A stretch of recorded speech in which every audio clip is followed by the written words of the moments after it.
como somos muy de andar por casa y nos ponemos muy nerviosos todavía con toda la audiencia, se nos suele decir que somos Eneco, Muruzábal y Lander Balza, por otra parte, que hoy somos vuestros anfitriones, hemos sido un poco azafatos también para alguno, si pudiéramos tener una barra aquí cerca os pondríamos alguna cerveza, somos un poco los chicos para todo y en este caso también pues los que os vamos a presentar a los tres ponentes que han venido aquí a hacer su ponencia principal y alguna otra sorpresa que tenemos escondida por allí.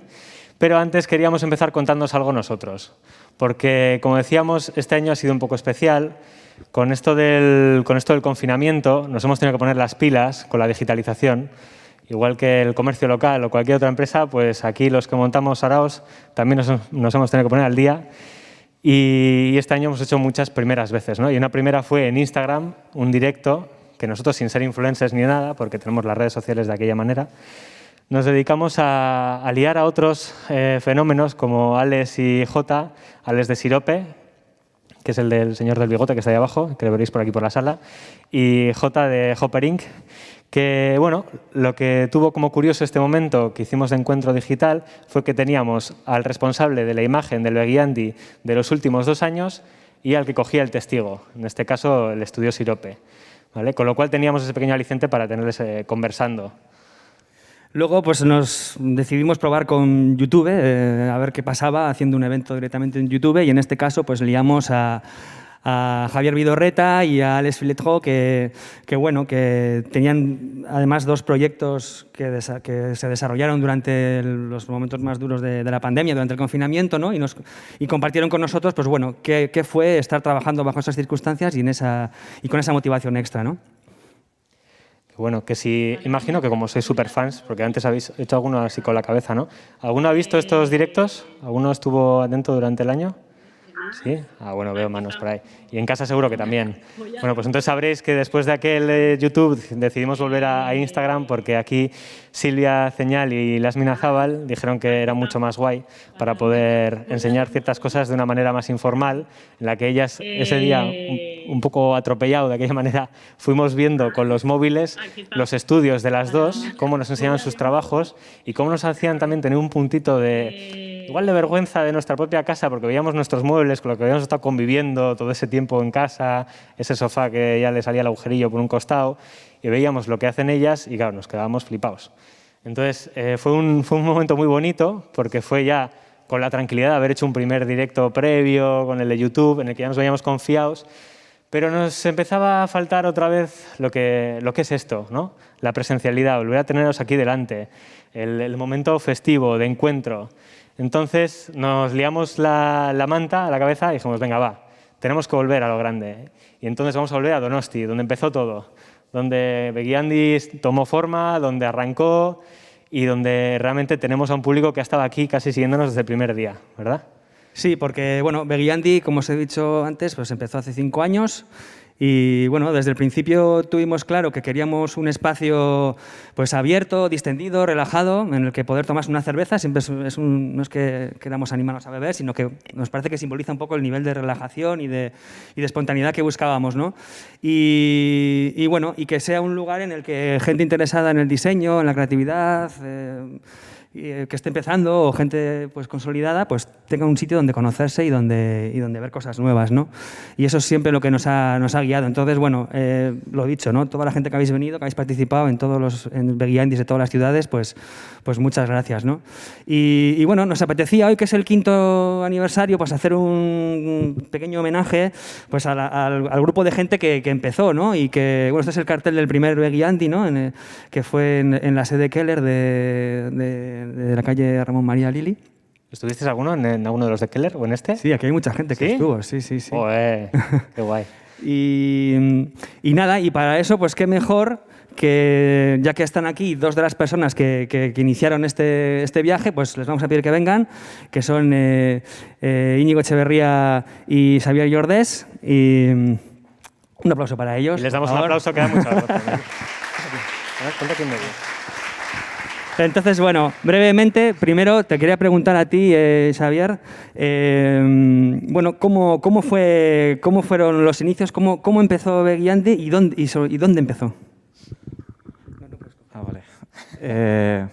Bueno, había un grupo un poco de inquietos, ¿no?, de la asociación Y un día que estábamos en AISEP, en una sociedad gastronómica en la parte vieja, pues pensamos, oye, tenemos que hacer algo que dé valor, no sé, que aporte, que sea interesante para los socios, ¿no? Y entonces pensamos que es bueno poder compartir experiencias de la gente creativa y empezó un poco así, después de dar vueltas a ver qué nombres y todo eso, pensamos que podía ser algo bueno. Sí, De hecho, perdona. Queríamos preguntarle, tenemos aquí a la pareja, queríamos preguntarle a Íñigo pues un poco también, ¿no? ¿Y por qué ese nombre? ¿De dónde salió Beguiandi? ¿El concepto que había detrás? ¿Se nos puedes compartir un poco, porfa? Sí, bueno, la idea era el tener una especie de espacio también para darle visibilidad a la Asociación de Diseñadores, que en ese momento éramos muy pocos y tal, y realmente no hacíamos muchos eventos. Bueno, y entonces era un espacio para juntarnos todos y además ver otras cosas que estuviera haciendo otra gente, ¿no? Otros diseñadores, ilustradores, incluso gente que no era de la asociación y que hacía otras cosas totalmente diferentes que no fueran de diseño. Y bueno, pues me acuerdo que nos juntamos una vez ahí en Botánica y estuvimos ahí viendo un poco el tema de los nombres y no sé qué, bueno, pues dando muchas vueltas, que si EID Design Day, que si no sé qué, bueno, y al final pues estuvimos pensando un poco que pues igual otras cosas diferentes, ¿no? Entonces estuvimos pensando en animales y demás, pues yo que sé, un búho o lo que sea, y al final, bueno, pues el Beguiandi nos parecía interesante pues por el doble complemento este de la tinta, el ojo, ¿no? Bueno, pues un poco esa historia de visualizar cosas que se están haciendo alrededor nuestro, pues que tampoco tienen mucho espacio, ¿no? Y esa es un poco la idea, hacer una cosa divertida y que fuera también somera, que fuera corta también, para que no fuera muy cargante. Muy bien. Acertar con el formato, ¿no? Que no sea demasiado largo, que sea, bueno, algo así factible y atractivo e interesante un poco, ¿no? Y yo creo que al final la fórmula parece que está funcionando, ¿no? Eso es el pasado y el presente, y hay que pensar en el futuro un poco, ¿no? De cómo... Muy bien. Pues la verdad es que, como sabéis, Beguiandi también pues, ha sido un poco itinerante, ¿no? Al principio surgió en Donosti con el grupo de aquí de Donosti y luego pues, ha ido yendo a más sitios, ¿no, Lander? Sí, de hecho, nosotros queríamos verlo como una especie de autobús que iba a ir danzando de un lugar a otro, y esa itinerancia la hemos ido reflejando en los Beguiandis que hemos ido haciendo en Bilbao, en Donosti, en Gasteiz, en Pamplona, y tenemos esa cosita, ese punto de que nos gustaría pasar a Iparralde, pero que todavía no nos hemos atrevido. Nos falta ese punto en el de poder pasar la frontera y hacerlo ya incluso en otro idioma, porque aquí nos hemos manejado en euskera, en castellano, pero es verdad que nos falta ese punto. Y lo bonito de todo este viaje, de ese autobús que hemos ido aparcando en las ciudades, es que no siempre paraba en la misma parada, sino que íbamos encontrando aliados y aliadas, ¿no? Que nos acogían. Y en este caso, esta gente que veis aquí, que en Donosti hemos tenido bastante movimiento, porque empezamos en Keller, en Espacio Keller, pero luego pasamos al Bukowski, donde hemos hecho varias. Estuvimos en el Andén, Café Teatro, esa creo que fue además un poco atropellada, porque tuvimos que cambiar. Tremenda, en el último minuto, o sea que... También Aspi nos ha acogido, y esta vez aquí Tabacalera. Luego en Bilbao, agradecer siempre al Graffiti, que nos ha acogido más con un rollo muy rockero, un poco divertido también con las cervezas, como pasa con Keller, el Doc o la Lóndiga. Y luego en Vitoria también hemos ido como explorando de espacios más pequeñitos, como Espacio Zas, que es un lugar donde hacen creación cultural diferente, o la Visinia, otro bar así chulo, o ya el Garage, un sitio más grande donde nos empezamos a acostumbrar a tener plazas grandes. Y bueno, aquí veréis que falta un último escenario, que es el de Pamplona, y es que queríamos dedicarle un momento especial a la familia que nos ha acogido allí durante todas las veces que lo hemos hecho, que es La Tierra Colabora, y en especial a Luis Arrieta, su responsable, que además fue ponente del Beguiandi, que aquí os vais a fijar que va a haber un patrón. Estamos liando a los que han sido ponentes para que vuelvan a hacer cosas para nosotros. Ya sabéis lo que viene luego para el futuro. Pues vamos a darle un aplauso a Luis Arrieta, que se va a conectar en el ordenador. Y ¿sabes? El aplauso, así ganamos tiempo. Gracias. Y muchas gracias a Íñigo y a Xavier por salir.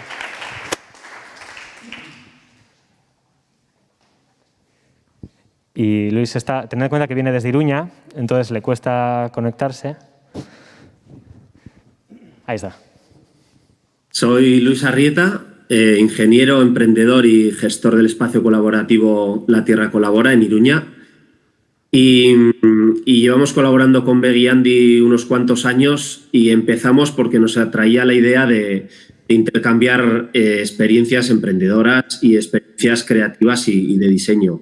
Es fundamental el que la gente inquieta, que vivimos el mundo del emprendimiento y la creatividad, pues nos juntemos y nos relacionamos con gente que hable el mismo idioma. Y por eso las experiencias del Begiandi en la tierra, en Iruña, pues han sido muy positivas. Y lo que nos gustaría es pues, que esto siguiese y que siguiese siendo pues, un encuentro presencial, en el que haya mucho networking, en el que haya una cerveza, en el que nos conozcamos, en el que conozcas gente interesante, y con lo cual, pues eso, nos gustaría pues, que volvamos al offline, ¿no? Así que nada, mucho ánimo a todos los profesionales que vivimos en estos tiempos un poco aislados y pensar pues, que todavía tenemos Begiandi para rato de una manera presencial. Muy bien. Pues aquí estaba Luis, que nos pedía volver a lo presencial también. Estamos con esta... Tomamos nota, tomamos nota. Estamos con la vía doble. ¿Los vídeos los pasas tú? Con eso. Bueno, la verdad es que, claro, en 5 años pues, nos podemos enrollar, y de hecho ya lo estamos haciendo un poco, y hemos decidido, pues bueno, simplemente pues pasar por alguno de los momentos más importantes, ¿no? Del Begiandi, ¿no? Podríamos recordar miles de ellos, pero bueno, creo que Lander quieres destacar uno, ¿no? Bueno, sí, yo es que es verdad que nos poníamos otro día a recordar y era como si sacáramos el álbum de fotos de los últimos años y claro, te enrollas y te enrollas. Yo sí que hay uno que tenía por ahí en la recámara, que lo suelto aunque no me mire mal porque nos enrollamos. Hay un momento muy especial que tuvimos en Bilbao, por ejemplo, en el que hubo una persona que pasó de llamarse de diseñadora a artista en el momento en el que le hicimos reflexionar sobre lo que tenía que hacer. Porque nosotros solemos pedir a los ponentes, y darán fe los que están hoy aquí, que solemos pedir que la gente reflexione un poco, que se haga preguntas, que nos enseñe sus fuentes de inspiración. Entonces, suelen jugar a cosas muy diferentes. Y el que realmente queríamos traer hoy aquí, que tenemos ya casi prelanzado, es un momento que nos dio Andrea Martínez, del estudio Curruscu, que hacen unas producciones audiovisuales muy chulas, muy bonitas, y que ella, en este ejercicio de repensarse, nos regaló este vídeo con el Begiandi como tema de fondo. Vamos a verlo.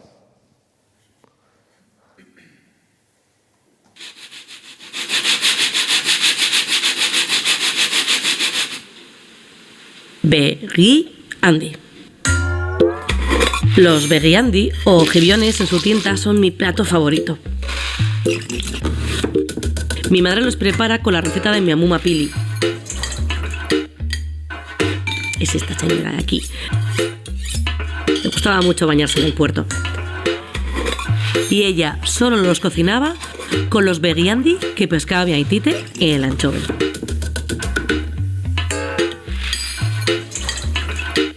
El Anchove es un pueblo de Vizcaya con un puerto muy bonito, tiene muchas cuestas, una movida que hace girar el bus y tiene unas super fiestas, las Magdalenas. Y en esas fiestas se conocieron mis padres, son estos. Y al tiempo después aparecí yo. ¡Chin! Mi madre cada vez que los prepara,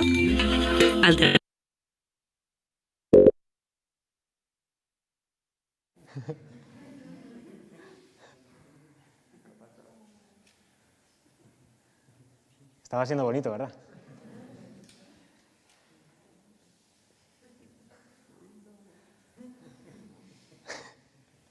Bueno, lo bueno es que lo tiene colgado en Vimeo, así que después del evento lo podéis buscar. Y casi... Sí. Vale. Porque luego lo tenemos a ella. Uy, ¿pero qué hacéis aquí? En este estudio creativo que es Curruscu, donde hacemos vídeos con temáticas sociales, con estéticas muy marcadas y con un poquitito de humor. Que estáis en el Begiandi. En el Begiandi estuve yo, ¿eh? Estuve yo en el del 2017, en la Alhóndiga. Estuvo genial, estuvo genial. Vieron mis padres en primera fila, súper orgullosos, estuvo genial. Y realmente no, estuvo bien, porque fue como un momento en el que yo misma me tuve que autoanalizar cuál era mi proceso creativo para poder explicarlo, y estuvo bien porque ahora lo tengo como más en la cabeza. ¿Y por qué me animé a participar? Pues porque me tiró muchísimo la pelota. Como me han hecho muchísimo la pelota para salir en este vídeo, vaya. Pero yo lo apoyo, ¿eh? A mí Begiandi en el corazón, Begiandi me encantan, son unos eventos muy guays, que habla gente creativa, que aprendes mucho, que descubres a gente nueva y que luego sales con ganas de beberte lo que sea para olvidarlo todo. Yo, en el futuro, Begiandi me lo imagino mucho más online, porque si no, se queda como algo entre vosotros que queremos ver los demás también. y mucho más en redes sociales. Pero por lo demás, es una cosa que debe seguir. Un besito muy grande a todos. Adiós. Un aplauso para Andrea, por favor. Tomamos nota, tomamos nota. Vale, pues llega el momento final de agradecer, vamos a acelerar esto, sobre todo también queríamos tener unos segundos para agradecer a todos y todas que habéis sido ponentes. Aquí hay varios además, estoy viendo a Jan, estoy viendo a Jorge y más gente que ha sido ponente. Nunca sabemos cómo agradecer lo suficiente, el tiempo que dedicáis y lo que nos dais con lo que os pedimos, con el morro que os lo pedimos, ¿no? Tenéis un tarjetón ahí, tenéis un tarjetón cada uno y cada una un poco conmemorativo en el que tenéis el nombre de todos ellos y todas ellas. Y bueno, pues muchísimas gracias a todos y todas.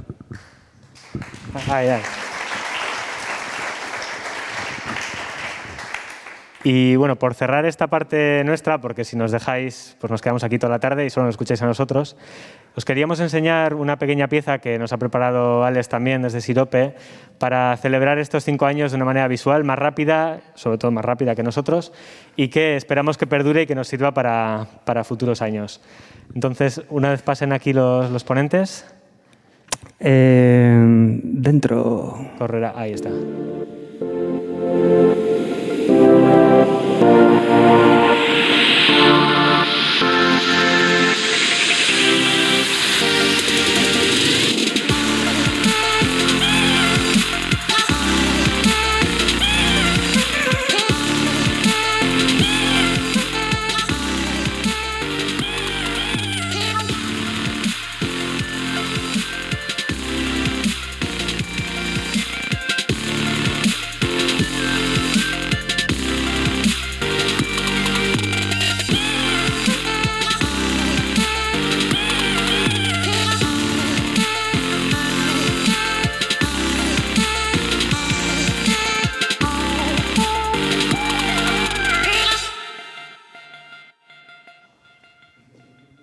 Qué guay, ¿eh? Vale. La verdad es que Alex nos está dando mucho amor este año y estamos súper agradecidos. Pues ahora sí, ha llegado la hora de que nosotros nos vayamos del escenario y va a ser para dar paso al primero de los ponentes de hoy, que es una persona bastante interesante que de aquí he visto que algunos ya conocíais por cómo os saludabais antes, pero yo creo que algunos vais a descubrir y vais a flipar. Porque Santos, que es la persona de la que estoy hablando, es un diseñador que tiene una forma de ver el mundo un poco especial, en el que juega un poco a lo fantástico, está muy cerca del mundo de la gastronomía, en aquello que nos hace sentir también diferentes, sobre todo en aquellos lugares donde se lo ocurran, ¿no? Y que juegan con todos los sentidos. Y precisamente, bueno, sabemos que Santos además está en colaboración con grandes chefs del mundo, ¿no? y que está en colaboración con el mejor restaurante del mundo en estos momentos, creo que es el Mirazur, y que no sé si de hecho igual algo nos contará después sobre ello, y si no, le investigáis. Un aplauso para Santos Bregaña. Coge el micro de aquí. ¿Esto ya va directamente? Sí. Bueno, buenas tardes, Arratsaldeon, que esto no cuenta en el tiempo, tengo que decirlo. Todo el mundo está pensando, ¿por qué vais vestidos con el mismo color? ¿Lo habéis quedado? Sí, ¿no? Vale. Sí, ¿no? Vale. Bueno, muy rápidamente, porque 15 minutos me parece un formato muy complicado para mí y voy a intentar pues, ponerme hasta un cronómetro para no traicionarme, porque soy muy rollista. Y además todo esto me parece como que hay tan buen rollo aquí, yo que soy tan gótico, que tengo modo tristeza y modo mal humor, no tengo otros.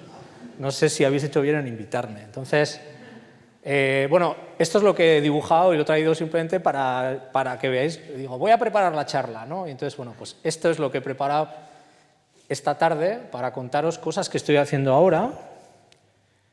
Y casualmente, unos días atrás había visto esta película que espero que conozcáis, Sospechosos Habituales, que es una gran película, y que tiene esta escena final en el que el policía, que me parece que es un policía, un actor italiano estupendo, se le cae la taza y se desvela que el malo malísimo de la película, Kobayashi, o uno de los principales malos, realmente era la marca de la porcelana. Y entonces, toda la película se desarrolla en una trama en la que Kevin Spacey está contándole una gran mentira al policía, a partir de fragmentos que está viendo en la propia sala del interrogatorio. Es algo fantástico que, para quien no lo ha visto, le estoy haciendo un spoiler, lo siento, pero francamente, lo siento, pero es que forma parte de la ponencia. Me interesa porque realmente yo creo que el diseño tiene mucho que ver con esto. Ahora que se habla tanto de las fake news, no importa tanto que mientas, sino que la historia sea buena. Y yo, desde luego, en mi trabajo he intentado que haya un relato y yo sí que aplico este modelo narrativo y que, bueno, pues investigándome un poco a mí mismo, viene bien estas situaciones para cuando le tienes que contar a alguien lo que haces, pues mirarte en un espejo y decir qué es lo que estoy haciendo. Entonces, mi mundo es muy, muy griego. Este soy yo con uno de mis diseños que me parece muy Ulises, es un poco anti-Ulises en realidad, que es unos cascos para escuchar el mar, ¿no? Es un mar portátil.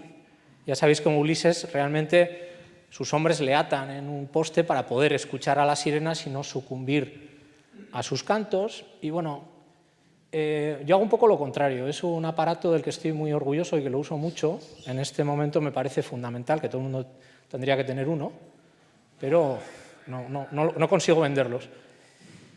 El mundo de Ulises me ha interesado mucho, el viaje, y me ha interesado mucho una cosa que leí recientemente, cómo los griegos no es que no viesen el azul, aunque algunos pensadores tenían esta sospecha, decían, en ningún momento de la Odisea aparece la palabra azul. Y de hecho en griego no existe la palabra azul. En un mundo azul, del cielo azul, de mar azul, realmente ellos utilizaban una palabra glauco, que es equivalente prácticamente a no tener color, como pasa con el euskera, con el urdiña, que realmente es relacionado con el color del moho.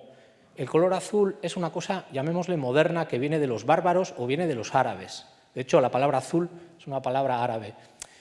Comentaba Lander que efectivamente estoy trabajando con este restaurante de Mauro Colagreco, con el Mirazur, que es efectivamente pues, mirar el azul. Y una de las cosas que estamos haciendo, que va a ser ahora el regalo de Navidad, va a ser este mirazúmetro, este trasto, que en realidad parodia un cianómetro, un aparato que ya existía en el siglo XIX, que era una manera de registrar el azul del cielo con unos colores. Una función que veis que tiene, digamos, pues un componente poético muy importante porque es inútil hasta cierto punto el objeto, pero seguramente pues todos nos gustaría tener uno. Aquiles, ya veis, voy a hablar un poco de Grecia para contar algunos de los trabajos que estoy haciendo. Me interesa mucho un episodio de la Ilíada en el que por primera vez se define un concepto que es la ékfrasis, que es el relato pormenorizado de un objeto artístico y su descripción. En este caso, el escudo de Aquiles. Es algo que os recomiendo, si no lo habéis leído, que lo hagáis porque es fascinante.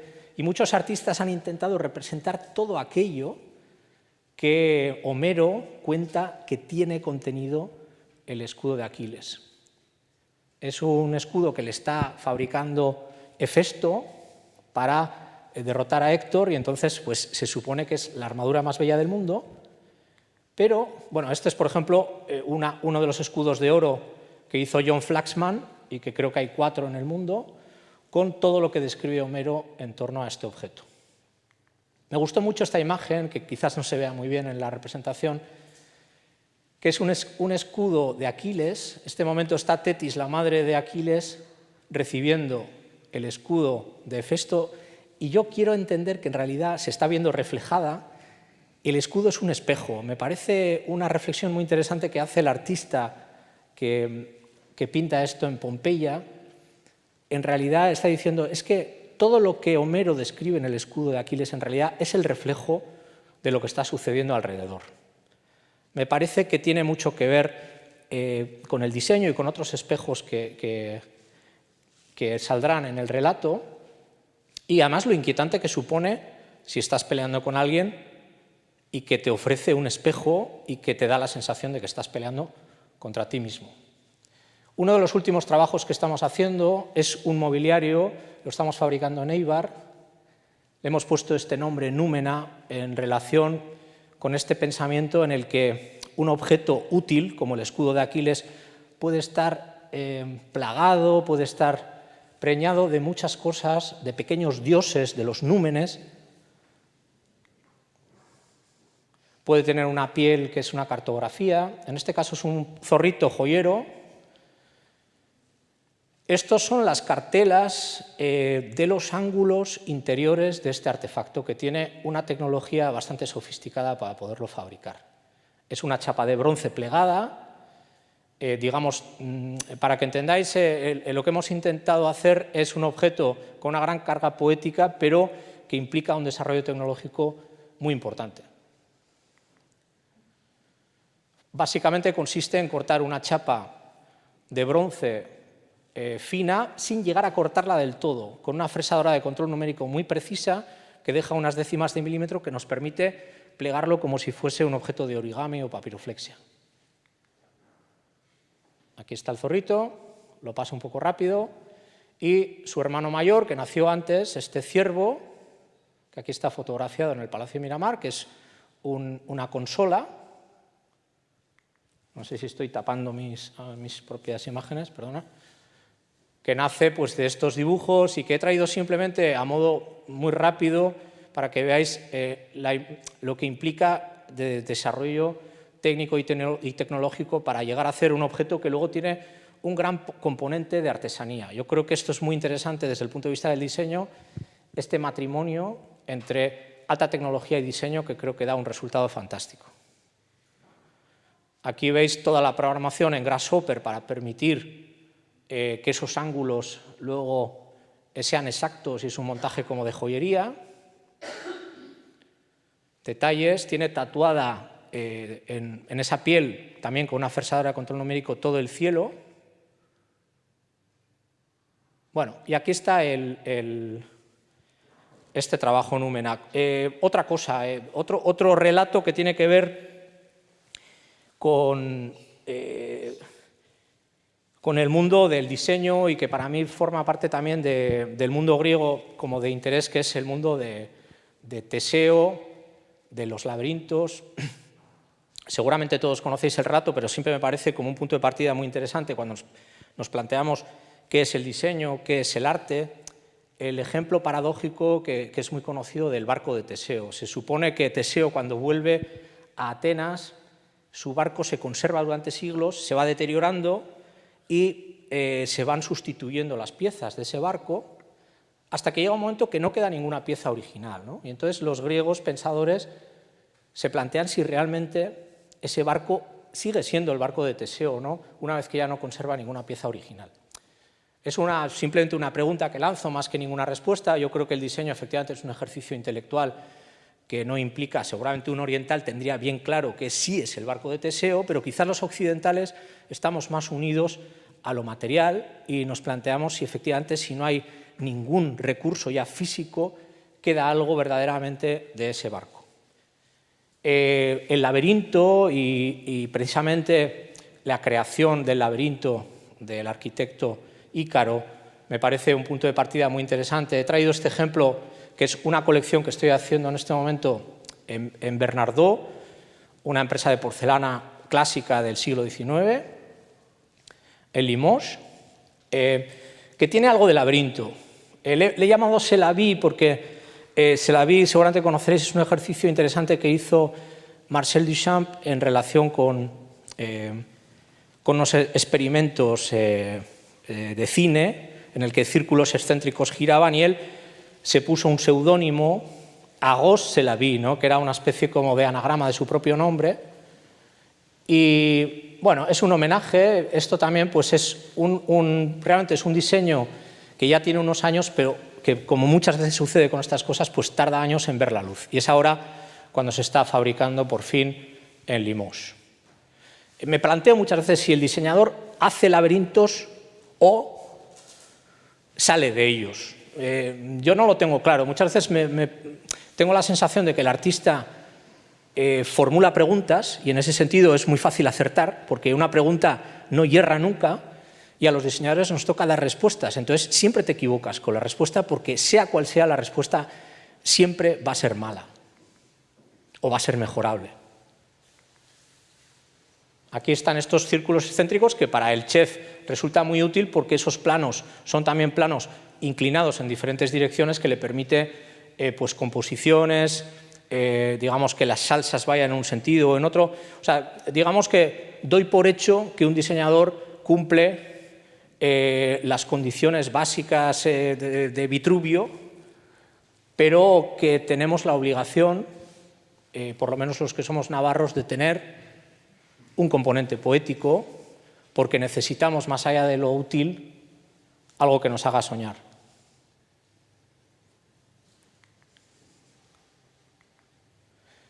Bien, hablemos ahora de Perseo. Tengo siempre presente el pensamiento de Italo Calvino en relación con cómo Perseo pelea contra la Medusa y le vence precisamente con un espejo, un escudo espejo, porque es la inteligencia es no mirarle directamente a Medusa porque te petrifica. Y me parece que es una metáfora muy interesante también de la literatura, por supuesto, pero del diseño, ¿no? De cómo nos servimos de la geometría y las matemáticas para solucionar un problema, en vez de afrontarlo con la crudeza de una mirada hacia la realidad que es francamente inviable. Bueno, esta cosa de Perseo, que es una imagen que a mí me ha perseguido con su espada y con la cabeza de la Medusa, tengo verdadera obsesión con los cuchillos. Entonces hay que decirlo, mi bisabuelo fue asesinado de una cuchillada y yo creo que a mí y a mis hermanos, que era el jardinero de Pamplona, nos persigue esta obsesión por los cuchillos. Este cuchillo lo estoy haciendo en Francia ahora, estos son los prototipos. Momento terrible para hablar de cuchillos en Francia, que ha habido, como ya sabéis, varios atentados, etcétera. Y tenía un viaje previsto dentro de 2 semanas que hemos tenido que cancelar, pero por lo menos os he podido traer como primicia, porque esto no lo ha visto nadie ya, los prototipos de este artefacto que encaja uno con otro y que es primo de este otro,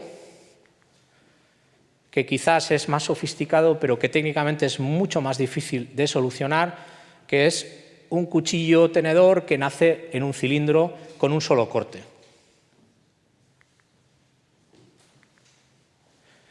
Bien, ahora hablemos de... No sé qué tal voy de tiempo, me ayudáis, porque... Perfecto, perfecto. Hablamos de esta colección y hablamos, en este caso, me gustaría citar una persona dentro del mundo clásico griego muy poco conocido, dentro del ciclo de los argonautas, que es Butes, que es, realmente todo el mundo pensamos que es solamente Ulises el que oye a las sirenas, pero Butes también las escuchó, y no solo las escuchó, sino que se lanzó al agua.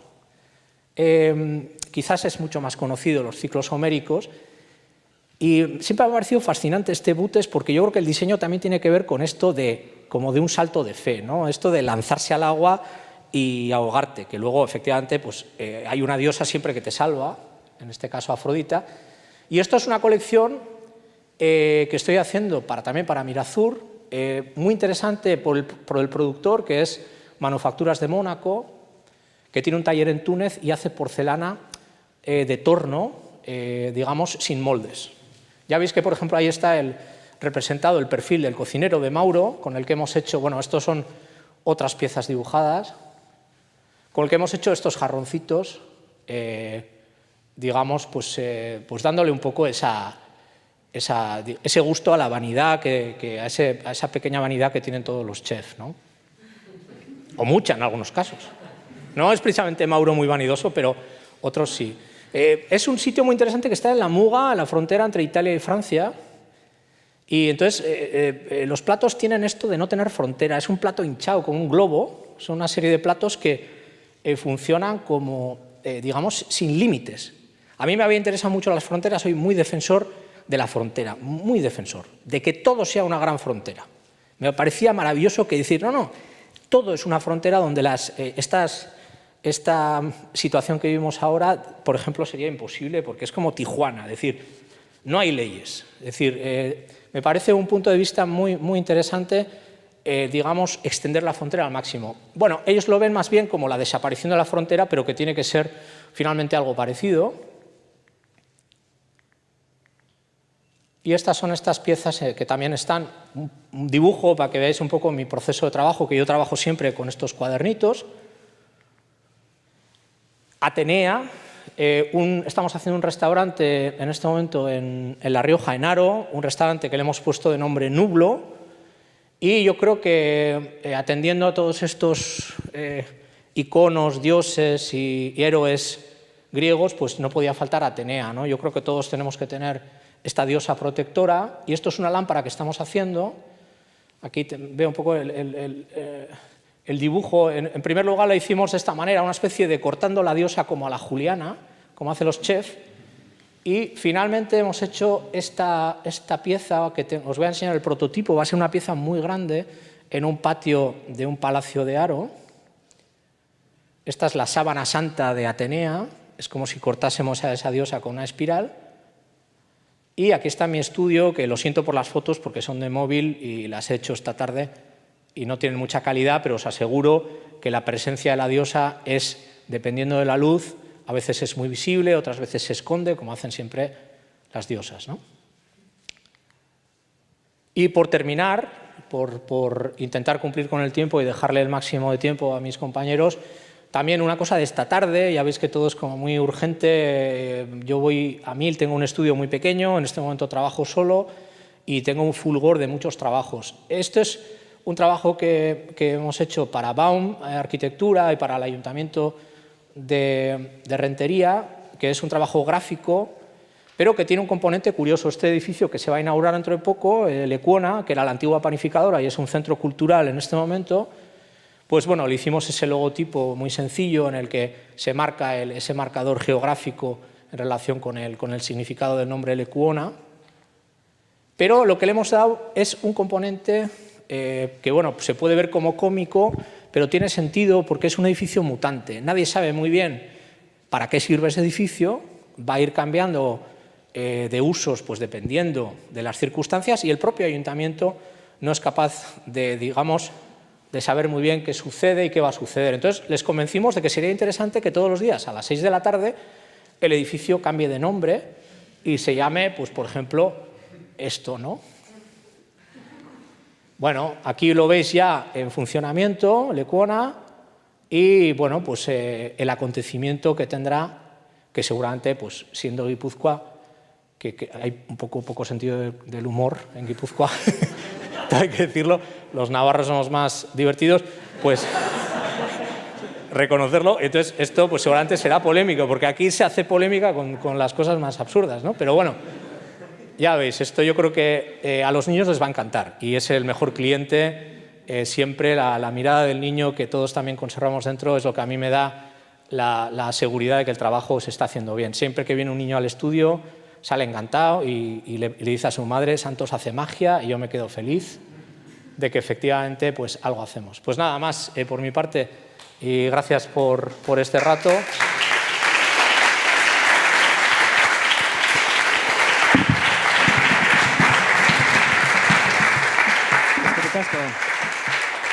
Eskerrik asko, Santos. Perfecto de tiempo. Sí. Oye, una pregunta. Y uno que yo soy de Bilbao, pero tengo apellido Navarro. Eso es ya la leche, ¿no? El sumum del... Sí, soy Muruzábal, sí. Pues ya te diré de dónde viene. Eskerrik asko. Vale. Vale. Ah, vale.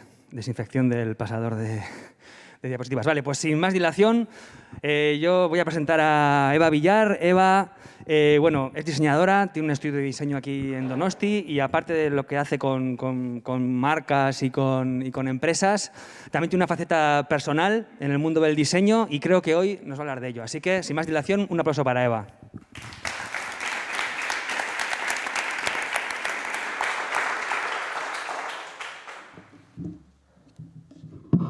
A ver, micro, mascarilla, teléfono... Bueno, voy. Venga, va. A ver, bueno, yo no sabía muy bien, es verdad que de repente te dan esta oportunidad, ¿no?, de hablar un poco de tu trabajo y Y entonces pensé, bueno, yo creo que lo mejor es meditar un poco la situación en la que estamos ahora, ¿no? El tema de la pandemia, no me quiero poner muy seria, pero es que me lo he apuntado todo, digo 15 minutos, no quiero tal. Bueno, el tema de la pandemia nos ha hecho poner el foco en la importancia de los valores, de valorar la calidad en vez de la cantidad, del cuidado medioambiental y del valor de lo local. El tema de crear red de trabajo en la localidad, entre nosotros, y todo esto ya se está convirtiendo en una tendencia social, en una tendencia de consumo y en una tendencia empresarial. Entonces, me he atrevido a meterme en este tema de las tendencias porque, por ser muy breve, os voy a enseñar un poquito mi trayectoria. Yo he trabajado para marcas muy grandes, a ver si paso bien, para Swatch, para Stella McCartney. Yo creo que todos conocéis un poco estos trabajos. Pero yo lo que quería comentar de esto era que al final la moda te hace estar muy al día de todas las tendencias y de todo lo que ocurre y sobre todo lo que los consumidores van a necesitar con un año de antelación, ¿no? Entonces, yo, por ejemplo, no me pongo a trabajar en ningún proyecto antes de no hacer un estudio de mercado de verdad. O sea, antes de no mirar bien cómo se están comportando todos los consumidores de ese sector, no importa que sea moda, que sea alimentación o que sea vino. Entonces, por ejemplo, luego también colaboré con Gucci en Londres. El tema de ya el mundo del lujo, Gucci, Loewe, esto me ha permitido, y yo creo que también forma parte de mi trabajo, ¿no?, el trabajar con la artesanía, que al final es siempre donde intento ir, el valorizar y sacar un poco, modernizar la tradición, de alguna manera. Como os comentaba, el tema de las tendencias no solamente es en moda, también trabajé para Marks & Spencer y entonces ahí es donde me enseñaron a trabajar de una manera a estudiar muy bien, antes de sacar un producto, estudiar muy bien la foto, pero ¿por qué, no? ¿Por qué hay que enseñar el producto de esa manera? ¿Por qué los consumidores están pidiendo ese tipo de imagen? Entonces tenían, por ejemplo, todo el packaging de comida internacional italiana, que estaba muy enfocada a restaurante, era takeaway, y entonces parecía que la gente se iba a comer a un restaurante cada vez que compraba un producto de esta línea. Y entonces al final todo lo llevamos, era ya una época en la que el consumidor estaba demandando una comida mucho más healthy, o sea, más sana, y entonces, pues bueno, la foto del plato, cómo se hace desde otro punto de vista, los materiales, que se vea bien el producto en bruto, la tipografía hecha a mano, incluso el papel en el que iba envuelto la comida era también natural. Entonces, todo esto os quería hablar un poco del tema de las tendencias, porque con todo este tema de la pandemia, viendo ahora lo que están haciendo marcas como Zara, que ha sacado una línea ecológica de Join Life, o H&M, que recicla tu ropa, o Ikea, que recicla tus muebles, esto ya nos pone un poco sobre o sea, ya nos dice que esto que estamos diciendo de que el COVID-19 ha otorgado a los consumidores de mayor criterio en sus compras está sucediendo, porque si no estas marcas no hubieran hecho estos cambios, ¿no?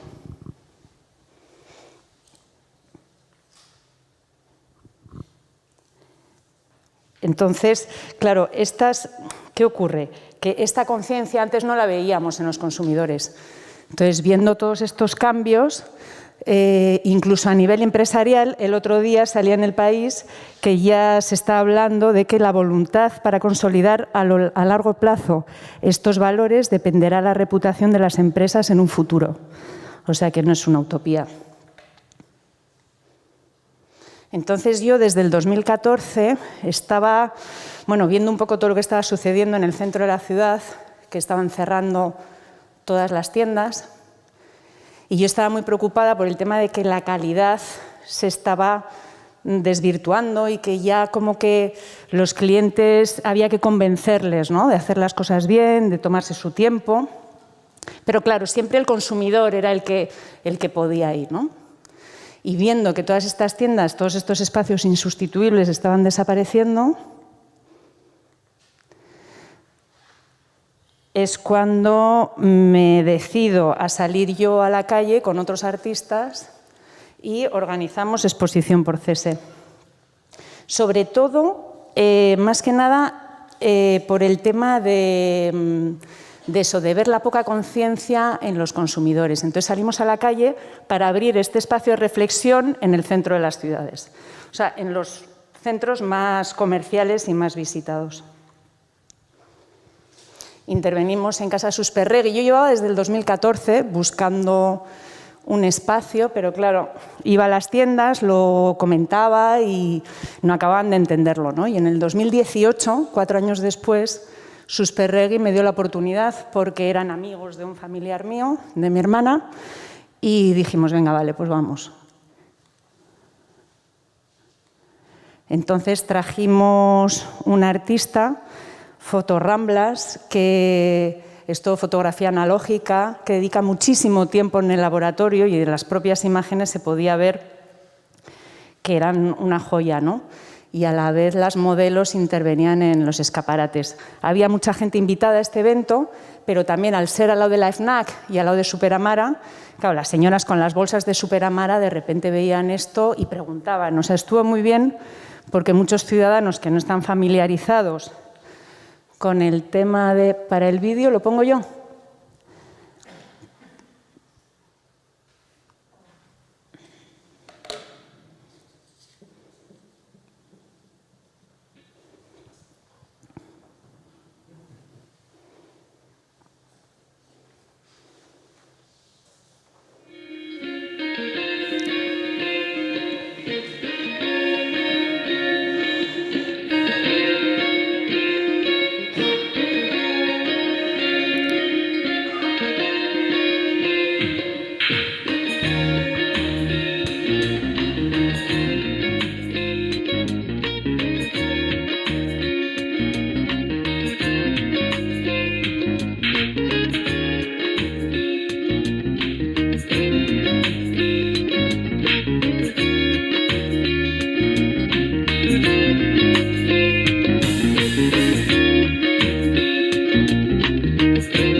contenedor de memoria que una semilla.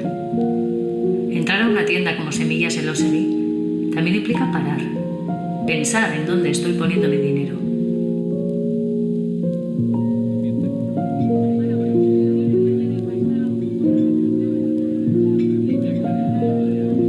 Hoy, donde suele estar Juanse, se puede ver el mar. Y en el almacén al que me asomaba de niña, las semillas, engarzadas meticulosamente por María, parecen haber volado mágicamente desde los sacos. Al fondo, una trastienda virtualizada me recuerda que ahora muchas veces compramos sin tocar, sin ver, sin conversar. Y yo soy de hablar, de mirar, de tocar. Bueno, al final, sobre todo, esto era para subrayar que la cultura es lo que nos diferencia y, sobre todo, que nos visitan por eso, ¿no? Por ser diferentes. Al final, todo lo que está ocurriendo en el centro de las ciudades, no sabes si estás en Barcelona, en Bilbao, en Madrid. Y bueno, y ahora ya después del tema de la pandemia, imaginaros, ¿no? Los locales cómo están. Pero bueno, el hacer un poco de ruido con cultura para repensar un poco esos espacios. Está claro que muchos fueron exposiciones por cese, pero claro, poníamos mucha energía creativa, entonces ya estamos haciéndolo ahora también para de alguna manera impulsar al comerciante y que le apetezca seguir peleando. Luego también es un formato interesante porque las tiendas les dan un espacio en el centro a los artistas, cosa que ahora no tienen porque las galerías han tenido que ir a la periferia, y nosotros les damos a ellos un espacio en las redes sociales, cosa que ellos tampoco ni manejan, ¿no? Entonces, bueno, estamos ahora intentando hacer más, ya os diremos a ver si lo conseguimos, porque claro, todo es con subvenciones y bueno, imaginaros, ¿no? Esto es bastante difícil de pelear, pero bueno, al final salen las cosas. Entonces, generalmente suele haber también una bailarina o dos bailarinas, una performance, ¿no? Para intervenir un poquito más con... Y luego eso, que el diseño al final tiene un carácter muy social, ¿no? Yo me siento mejor si todos los conceptos que comunico son reales y de alguna manera van creando, ¿no? El bien de nuestro entorno. Y luego esta cita de no hay nueva creación que se sostenga sobre la tradición, de la misma manera que no hay tradición que perviva sin la savia de la creación. Unir las dos cosas, ¿no? No tener que eliminar una y, bueno, toman mucha más fuerza. Al final, si avanzamos respetando el pasado, construimos relatos mucho más interesantes y mucho más potentes, ¿no? Porque al final estas tiendas en sí ya eran, o sea, ya podían ser un espacio de, por ejemplo, de la Bienal de Venecia, o sea, ya de por sí eran una obra de arte. Y luego hay todo este tema de intercambio entre lo que sabe el comerciante, que ha estado de cara al público durante tanto tiempo, y nosotros como diseñadores o como artistas que estamos en nuestro estudio, ¿no? De forma más cerrada, bueno, pues ellos nos enseñan mucho a cómo también movernos a ese nivel, ¿no? A cómo vender nuestras ideas, a cómo imponernos más. Juanse, por ejemplo, el de Semillas Elosegui, iba explicando todas las obras y yo le decía, es que no me lo puedo creer, o sea, parece que has trabajado en el Prado, o una persona que nunca había tenido contacto con la cultura. Pero en cuanto les vas explicando un poco ese proceso, se enamoran de la pieza y ya se la está vendiendo a todos sus clientes. Y bueno, sobre todo eso, al final yo creo que mi trabajo se ha basado en eso, en ensalzar el trabajo del artesano, en intentar modernizarlo, mirarlo con mucho respeto y ya está.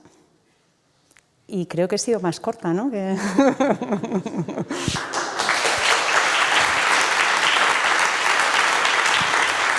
Es que ricasco. Un poquito solamente, ¿eh? Bai, oso ondo. Oso interesgarria. Tengo que decir que yo estuve en esa exposición de Semillas Elosegui y fue maravilloso.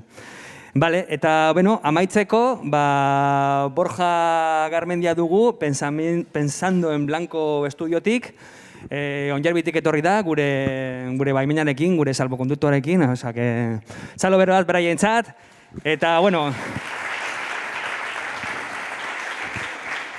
bai, hartu mikro bat, bai.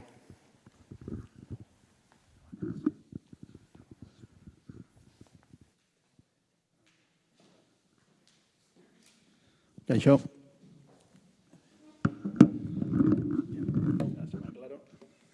Kaixo Atxaldeon. Gracias por invitarnos. Al final nuestra propuesta para hoy, por salir un poco de los patrones de presentaciones, etcétera, el viernes pasado nos pusimos a pensar un poco lo que podíamos exponer hoy y hemos hecho un intento de bajar un poco un día en el estudio, Al final, nuestro estudio se caracteriza por trabajar en diferentes ámbitos y es un poco lo que nos da vida. Entonces, de alguna forma he intentado, mediante muchos o varios proyectos, explicaros un poco en todos los ámbitos o en todas las áreas donde trabajamos. ¿Vale? Entonces he hecho como una especie de bajar un poco una parte de mi cerebro de un día, intentaros explicar un poquito el lío que solemos tener a veces y con el cual nos permite dar un poco de vida y disfrutar de lo que hacemos. ¿Vale? Pensando en Blanco en sí, nosotros no nos definimos como, evidentemente que es un estudio, pero yo lo veo más y siempre lo he visto como un proyecto. Eso de alguna forma me obliga o nos obliga al equipo, al cual quiero agradecer y que no han podido venir todos, un poco mantener esa tensión de también poder escoger casi alguna serie de clientes que marcan un poco nuestra personalidad, ¿no? Y cada proyecto que hacemos de alguna forma marca un poquito nuestra propia identidad, que va en construcción desde el 2006. Entonces es un poco nuestra visión para adentrarnos en los proyectos y lo que muchas veces también nos lía en demasía porque nos metemos en los proyectos y como ha dicho Eva, creo antes, nos obliga un poco a analizar un poco al cliente desde la creación de un producto al desarrollo final o la puesta de venta en un espacio y nos hace formar parte casi de esa marca, ¿no? Es un poco nuestro pensamiento. Vale, básicamente nuestro trabajo es, llevamos dirección creativa y dirección estratégica y atacamos un poco desde varios campos principales, que es el diseño gráfico, con toda la vertiente de audiovisuales, fotografía, etcétera, y la arquitectura interior. ¿Vale? Desde la arquitectura interior hacemos espacios de tiendas, casas privadas, estudios creativos, hoteles, etcétera, y desde la dirección de marca, lo que es dirección creativa, trabajamos básicamente para diferentes marcas de diferentes tamaños. Aquí os he puesto varias en las que estábamos la semana pasada y varias cosas que igual conocéis y que ya se han publicado, pero bueno, un mix un poco de diferentes proyectos, ¿vale? Básicamente, la parte de la derecha es un poco lo que acostumbramos a que vengan los clientes a pedirnos, ¿no? Incluso recuerdo hace poco un encargo casi con un post-it con esas diferentes aplicaciones. A mí no me interesan a priori las aplicaciones finales, o sea, evidentemente tenemos que pasar por ahí y son las aplicaciones y los elementos finales que tenemos que crear para comunicarnos en la calle, con la gente, con los clientes, etcétera, pero para nosotros es un eslabón final, ¿no? Nos interesa todo lo que hay detrás, todo el desarrollo a nivel de contenido y todo lo que tenemos que crear para poder crear esa pieza final. Al final, crear un catálogo o un tríptico o una identidad, creo que no lo hemos hecho nunca como pieza individual. Tampoco sé si podríamos hacerlo y tampoco nos interesa en el sentido de que no nos lleva más, ¿no? Creemos que hay miles de estudios potentísimos a nivel de gráfico y de los cuales somos súper amigos y hay gente por aquí que tiene su propio estudio.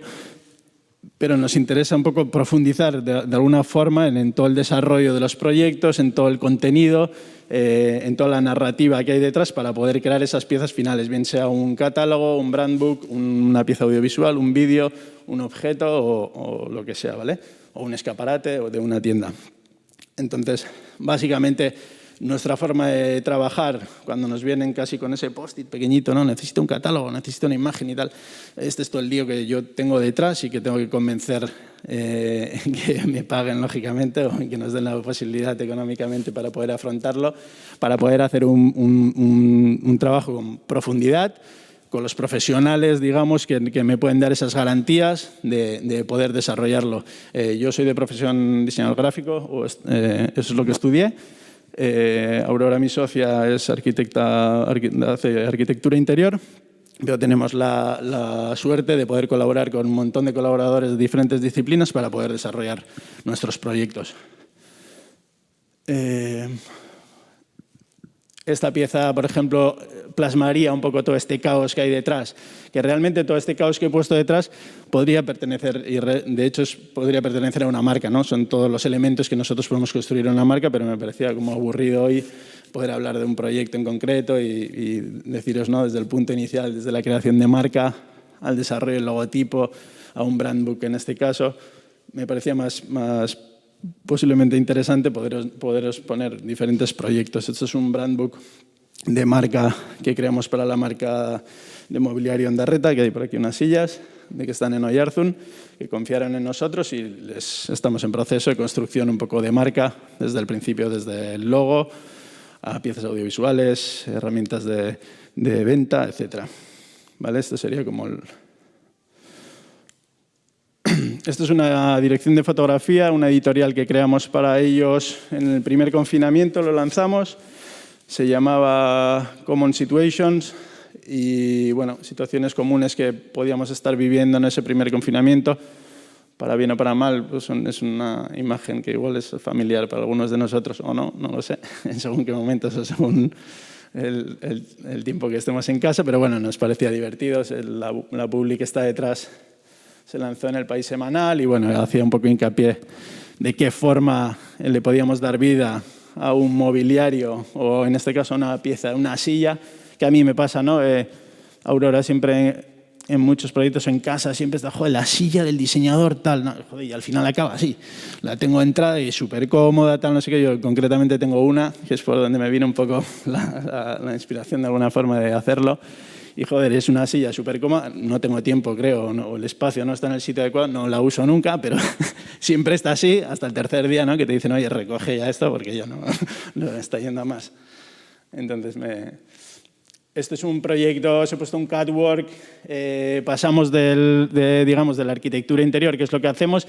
En este caso estamos haciendo un proyecto de una casa familiar y es un desarrollo de unas estructuras de cedro que estamos haciendo en Navarra, en Sant Esteban. Nos está costando muchísimo porque, bueno, lo de siempre, ¿no? Es más fácil tirar de estructuras laminadas del norte del centro de Europa.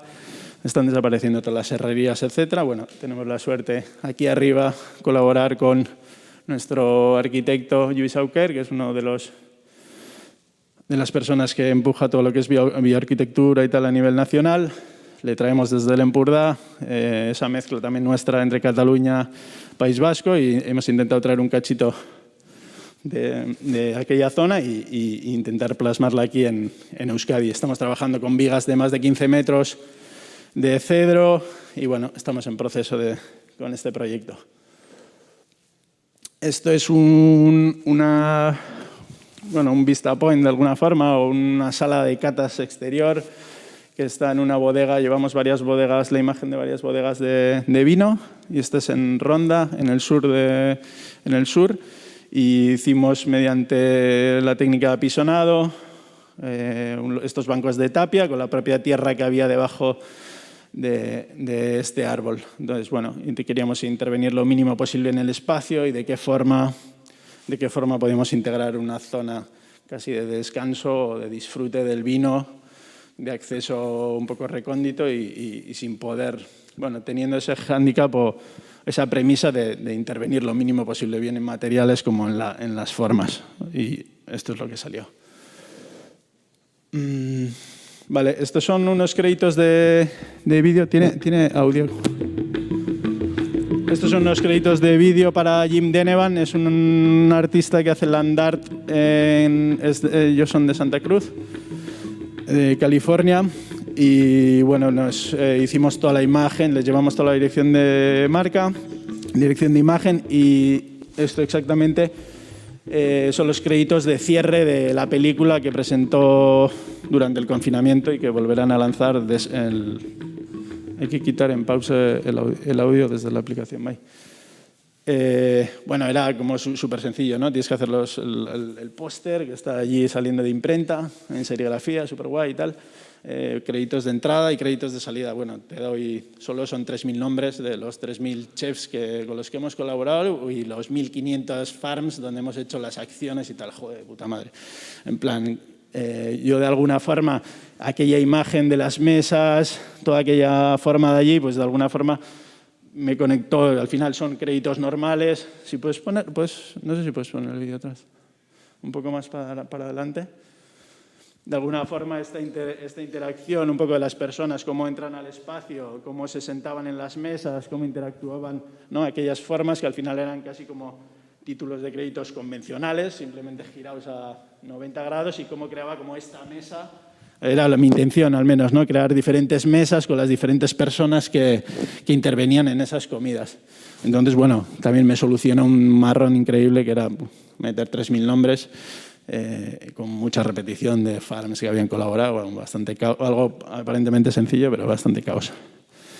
Entonces, bueno, iban apareciendo, creamos diferentes estructuras gráficas, derecha-izquierda y en vertical, de diferentes formas gráficas de sacar a todos estos colaboradores. Vale, esto es una marca de vino con la que estamos, que todavía no ha salido. Mi amigo y compañero Sancho, que igual le conocéis, Sancho Rodríguez, que es de la familia Remeyuri. Nada, me hacía gracia poner me ha hecho como... es muy sencillo, tenemos que hacer un mapa donde plasme toda mi vida, ¿no? En plan, ahí el icono del Q, tal, no sé qué, como toda su... no sé si le conocéis, pero bueno, como toda su historia, ¿no? Súper sencillo y tal. Bueno, estamos colaborando, esta ilustración es de Koji Mayuma, un japonés y tal, que está en Tokio y tal, que le conocía y tal, y le presenté un poco todo un caos parecido al que hay aquí atrás para construir esto, ¿no? Y me hacía gracia un poco por valorar el diferente calibre de clientes de una marca igual más grande de alguna forma o de un proyecto personal más pequeñito, de cómo también un director de arte o en nuestra posición un director creativo tiene que manejar esta información, ¿no? Sancho es como que me manda por aquí, ¿no? Con un WhatsApp me manda como, oye Borja, Lechos, Madroño, Roble y Carrasco y tal. Hostia, vale. Y no me dice ni la posición ni dónde. No, es muy importante la Sierra de Cantabria. 5 minutos, ¿vale? Es muy importante la Sierra de Cantabria, que se vean, ¿no? Los helechos. Hostia, pues Sancho, que el Carrasco, yo no lo conozco, entiendo que me mira un poco, eso tiene que ser La Rioja. El Roble, lo conozco, yo creo que está en nuestra zona, arriba. Madroño, hostia, hay uno debajo de casa, también lo ponemos en el norte. En La Rioja, digamos, y los helechos los ponemos en el norte. Sí, correcto. Pero es como que, o sea, quería poner el ejemplo, ¿no? De que te manda como un briefing totalmente desmontado y tú tienes que, de alguna forma, como organizar todo para luego poderle trasladar al ilustrador y poder plasmar todo eso en la propia ilustración, ¿no? Vale, perfecto, cojonudo, está de la hostia. Vale, pues en este punto estamos ahora mismo, ¿no? En salir un poco, entramos en imprenta, espero que en 1 o 2 semanas, y era eso. Vale, este es otro proyecto de unos amigos que están en Bilbao, que les acabamos de hacer un obrador de panadería, que compraron un caserío antiguo, y les hemos hecho con arquitectura interior, digamos, con interiorismo, todo lo que es el obrador. Vale. Aquí hemos puesto esto, partíamos de la imagen esta del bolso, que en su día nos liamos a crear una marca pequeñita de objetos del hogar y objetitos así chiquis. Y hemos hecho un relanzamiento un poco de esta bolsa que hicimos en 2013 y era un poco el enlace con este proyecto, ¿no? Lo hemos hecho un relanzamiento para ellos y lo que hablamos antes, ¿no? También tener el conocimiento un poco de hacer un producto y desde el producto poder crear un espacio final donde se vende el producto nos parece interesante, ¿no? Todo como esa línea de principio a fin, controlarla, el saber lo que decía un poco antes en la anterior exposición, de cómo analizas el producto, cómo se vende, qué tipo de cliente es, cómo tiene que ir y luego poder tener la suerte de poder crear el espacio incluso para poder vender ese producto. Eso será, he puesto este ejemplo pequeñito, pero será, si nos da tiempo, en el proyecto de Loreac que hicimos hace 3 años, que creamos la tienda de Garibay aquí, la calle Hernani, Bilbao, y donde no entrábamos en diseño de producto, que casualidad está aquí una de las diseñadoras de producto, sino que creamos el espacio, toda la identidad de marca, etc. Vale, este es otro proyecto de una marca de pistachos de Toledo, que también está a punto de salir. Y bueno, un proyecto de un personaje que está haciendo sus pistachos en ecológico, poniendo mogollón de atención, etc. Y el otro de casualidad, no sé cómo fue, que publicamos algo en stories y tal, y recibimos como un tag o algo de, hostia, como pistacho ecológico o pistacho de Real Organic Pistacho, que es la marca y tal, y joder, tinta, ¿no? Hay por ahí un vídeo como en tinta en serigrafía y tal. Yo soy súper tóxico en serigrafía, o sea, tinta, o sea, me encanta, creo que nuestros proyectos tienen que tener un balance en las medidas de las posibilidades que nos dé el mercado, en las posibilidades que nos den las materias primas. Mentalmente lo podemos hacer orgánico al 100%, pero en este caso Juan me decía, tío, yo necesito un tractor, ¿no?, para recogerlos. Necesito un tractor para recoger los pistachos. Pues evidentemente, tío, usa serigrafía si te gusta esta técnica y tira para adelante, ¿no? Las bolsas, la serigrafía a mí me encanta, es por donde empecé yo a nivel profesional y estoy súper contento con este proyecto, por lo menos. A ver si me da tiempo que vale. Hace pasapalabra esto, ¿no? Un minuto. Bueno, esto es una colaboración que vamos a lanzar por medio de Ondarreta, que estamos con el nuevo Bulli 1846, el Bulli Foundation, y que estamos colaborando con Ferran Adrià. Se lanzará en noviembre, diciembre, espero. Y bueno, se va a hacer como toda la implementación de mobiliario del espacio y estamos haciendo nosotros todo lo que es la dirección creativa de toda la campaña de la acción y colaboración entre Ondarreta y el Bulli 1846. Aquí está Ferran Adrià, que estuvimos hemos tenido varias conversaciones. No pudimos grabar la primera conversación, que fue acojonante. Es un personaje en toda regla increíble y fue súper divertida porque tuve una exposición, lo digo sin tapujos, no pude casi ni hablar.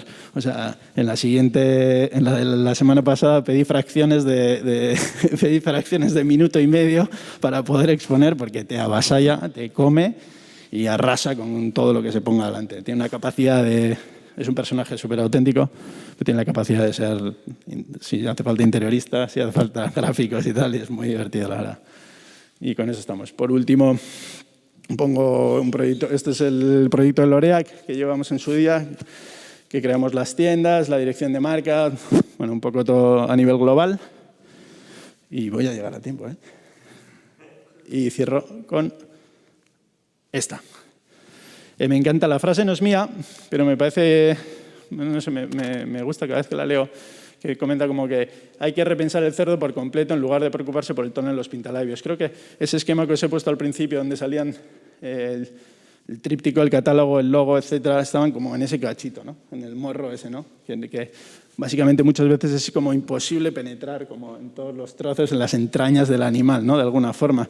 Incluso el cliente no es capaz de, hostia, qué lío, ¿no?, entrar ahí. Yo he venido por un folleto, he venido por un logo nuevo, he venido y tal, lo cual no nos despierta prácticamente nada, pero es un poco, ¿no?, el que no nos centremos, ¿no?, en esa pátina casi. Tenía una frase aquí muy chula que vi en un documental el otro día, me gustaría decirla, que decía Antonio López, que decía como, la verdad está antes que la estética, ¿no? Iba un poco por ahí, ¿no? La verdad va antes que la estética. Para nosotros un proyecto que tenga identidad, que tenga desarrollo, que tenga ganas de sacar lo mejor de sí mismo y que no te tengas que inventar prácticamente, que tengas que ayudar en el camino a construir, a divertirte sobre todo y a tener esa pasión por construir, más que buscar esa pieza final, ese fuego artificial que digas, vale, ya tengo la pieza que quería, ¿no? Entonces es un poco... Eso es lo que hay. Casco, Borja. Es que ricasco. Menos mal que has explicado por qué hacía Ferrari ahí en medio, porque yo estaba siempre que lo sacabas y decía, ¿qué pasa? ¿Por qué está ahí? Menos mal que lo has explicado. Bueno, brevemente os voy a decir qué es lo que queda en esta jornada tan especial, ¿vale? Ahora vamos a tener el momento de tertulia, de un poquito de preguntas con los ponentes y también avisaros que para finalizar, como esta vez no vamos a poder tener ese tercer tiempo de las cervezas, pues hemos traído uno de los ponentes que fue especial en pasadas ediciones de Begiandi, pues hemos pedido que haga pues una actuación musical que hizo en su día en Bilbao, ¿vale? Entonces, él es Nigel Ibarrola, está aquí con nosotros y que sepáis que terminaremos este Begiandi con su actuación, ¿vale? Que luego nos explicará brevemente cómo la ha concebido o cómo funciona. Para que sepáis un poquito qué es lo que queda de aquí al final. Entonces, ahora lo que sí pediría es que los tres ponentes, por favor, os acerquéis, que cojáis el micrófono que habéis utilizado y también para que me acompañe en este momento de mesa redonda, pues voy a pedir a una persona que también que me acompañe, una persona que también ha sido muy especial en estos años. Estuvo en el grupo inicial de Begiandi y es actualmente la presidenta del EIDE, la Asociación de Diseño de Euskadi. Entonces, bueno, Olaia Irulegui, bienvenida. Y bueno, y un poco te voy a pedir pues que después de haber visto estas tres ponencias tan diferentes, seas tú la que puedas hacerles la primera pregunta a uno de ellos o a los tres. Así que ahora, Olaia. Bueno, en primer lugar, muchas gracias a los tres ponentes. Yo creo que con este 5º aniversario seguimos con la esencia del Begiandi, que es traer ponentes de categoría, inspiradores y que nos ayuden a reflexionar. Nos habéis contado muchas cosas muy interesantes y sí que me gustaría preguntaros, ¿no? En este momento de pandemia, de incertidumbre, ¿tenéis algún consejo para los diseñadores para ser más creativos?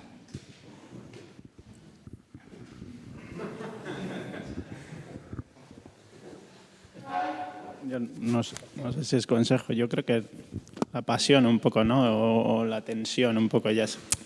Evidentemente cada uno tiene sus circunstancias, es difícil, ¿no? Ponerte en la cabeza de cada uno y en las posibilidades de cada uno.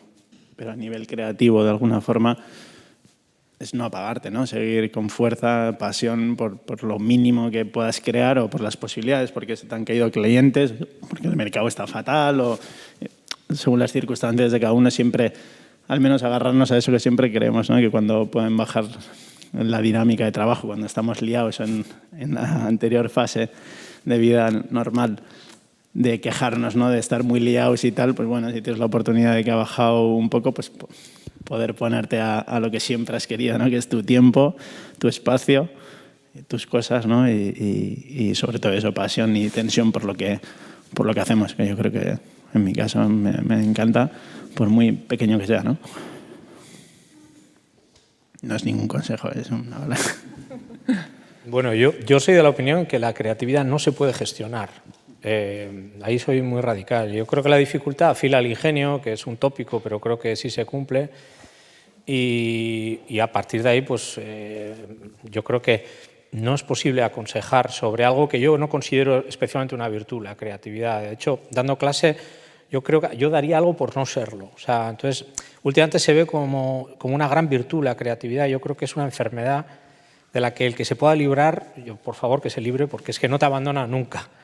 Entonces, es algo que o lo tienes o no lo tienes. Entonces, simplemente, pues como dar cera, pulir cera. Igual es el mejor consejo que se puede dar al creativo, ¿no? Que siga trabajando y entrenando la técnica, nada más. Sí, hombre, si desde luego tienen más tiempo, yo sí me lanzaría a ideas que en otros momentos no han tenido tiempo para poder diferenciarse ellos mismos, ¿no? Porque muchas veces es eso, es como que no tienes tiempo, vas, pues bueno, ahora que lo tienes, venga, que tienes que contar, ¿no? Ponerte tú un poco ese reto. Y luego, que no sé si lo explica muy bien, el tema de los consumidores y de las empresas, o sea, yo lo que aconsejaría es poner en valor los valores reales. Si de alguna manera con alguna empresa, ¿no? Tenéis alguna cosa de no sé por dónde tirar, dónde tal, los valores reales que ahora damos importancia y luego ya de ahí tirar del hilo. Pero en cuanto a creatividad, que hagan todo lo que les apetezca con miedo y que lo hagan, porque ahora es cuando tienen tiempo, claro. Que arriesguen un poco también, ¿no? Muchas gracias.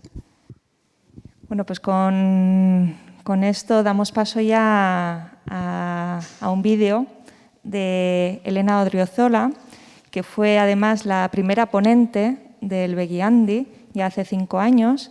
Ella es ilustradora y fue Premio Nacional de Ilustración en el 2015 y nos va a contar algo. Tiene una pregunta para ellas.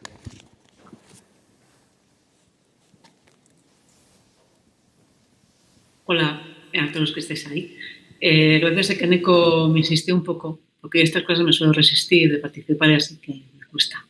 Y luego digo, qué tonta, porque no he hecho. Pues nada, he podido participar, así que gracias de nuevo. Y bueno, voy a hacer la pregunta, que es, ¿cuál es ese lugar al que acudís como refugio es el lugar donde sientes que todo tiene sentido, que todo está bien, está resguardado, que puede ser un lugar, una película, ¿no? Cualquier espacio.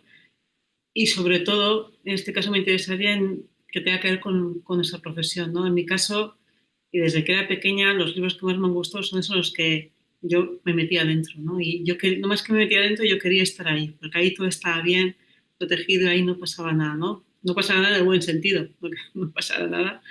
Y a mí ahora como ilustradora, lo que me gustaría, aunque está fuera de mi mano y eso no se puede conseguir, así como así es, que otra gente sintiera eso, ¿no? Con alguno de mis libros. Bueno, no sé si pasará. No sé, pero es lo que en realidad me gustaría, ¿no? Que sería lo más importante. Entonces, bueno, saber si tenéis ese lugar, que tendréis, pero bueno, cuál es. Y nada.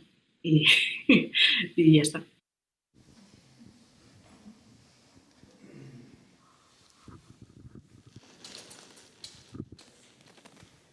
Bueno,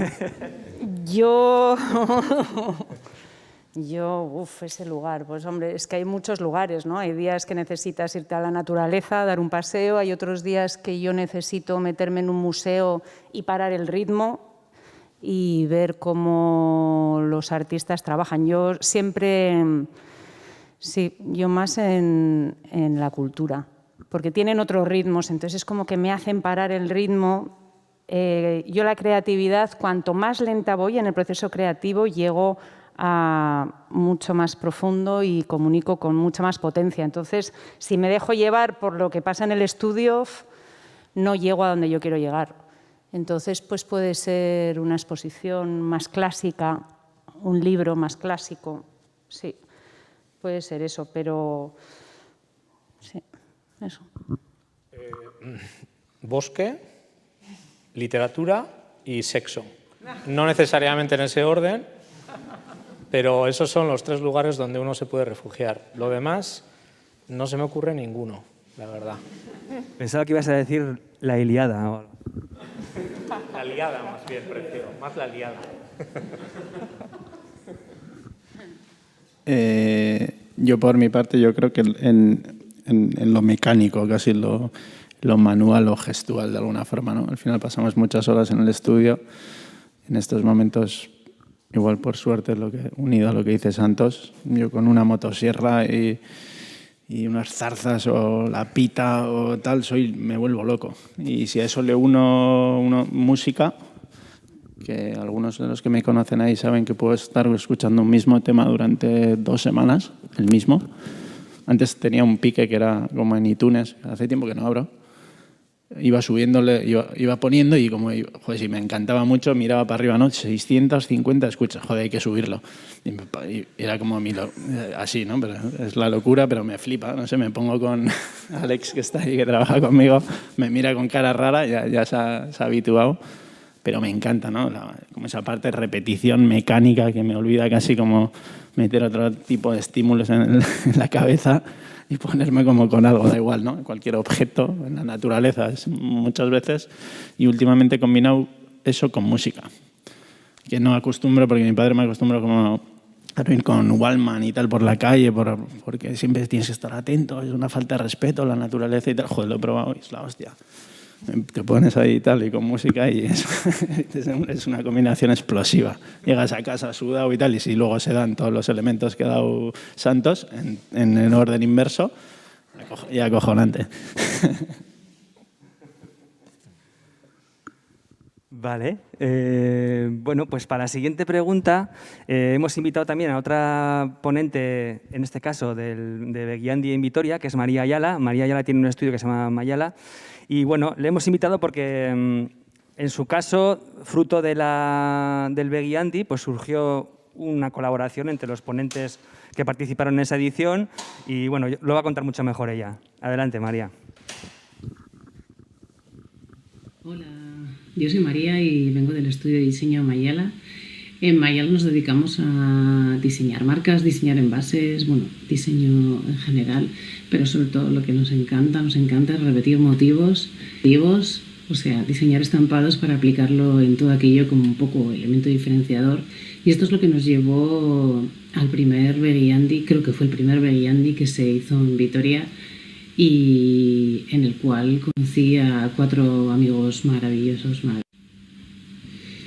Y nada, la verdad que el Beguiandi fue una experiencia increíble. Allí conocí a Eva Mena, que es muralista, a los Usenders, que hacen ilustración en directo y que no sé si estarán por allí, y al gran Lander Barza, que es uno de los que hace posible estos Beguiandis.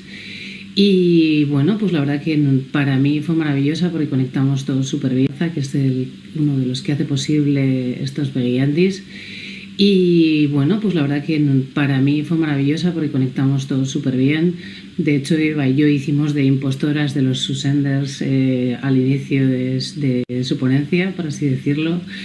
Y bueno, la verdad que ahora hacemos de vez en cuando podemos, algunos proyectitos personales, e incluso, pues yo, por ejemplo, con Lander sí que trabajo y hago alguna cosilla, hacemos alguna cosilla. Y bueno, mi pregunta es pensando en blanco, sobre el diseño que hicieron para la marca L'Oréal, el diseño 360 que hicieron. ¿Cómo fue trabajar con ellos? ¿Algún entresijo así que tengan de todo el diseño que hicieron? Y sobre todo, ¿cuál fue una de sus inspiraciones principales para hacer un cambio tan brutal en la marca? Y nada, muchas gracias a Lander y a todos los que organizáis Beguiandi, y un saludo para todos y un beso para todos.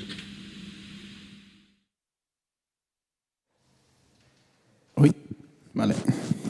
Sería muy largo que hablar un poco de todo el proceso.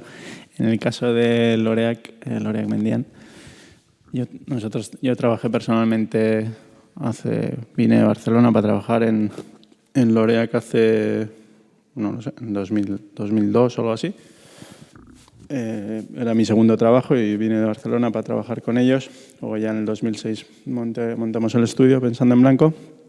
Y hace 3 años o 4, hace 3 años yo creo, tuve que volver otra vez a Barcelona para afrontar esta nueva etapa de L'Oréal. Entonces, bueno, nosotros trabajamos durante casi un año en paralelo. Yo creo que incluso la gente dentro no sabía que estamos, hay aquí varios, escondidos.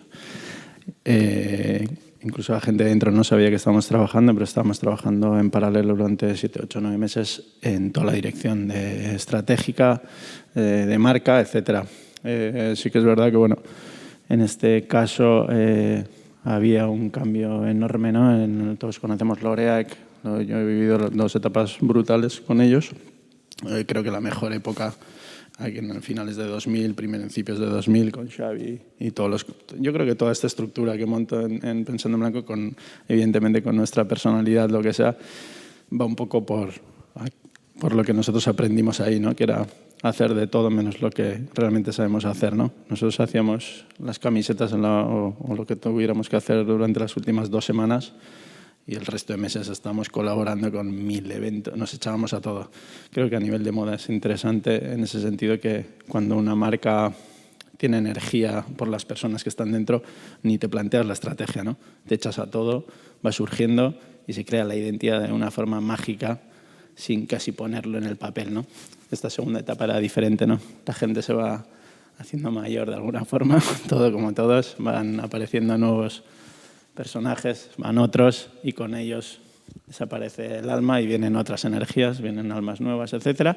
Y era en este caso, en esta siguiente ola o siguiente proyecto, era totalmente diferente, ¿no? Como una estrategia detrás importante, con unos objetivos muy claros, otro planteamiento de negocio que nos llegó a ejecutar desde el cambio de marca, de desarrollo de naming, con lettering, tal, no sé qué, a toda la gráfica en general y espacios.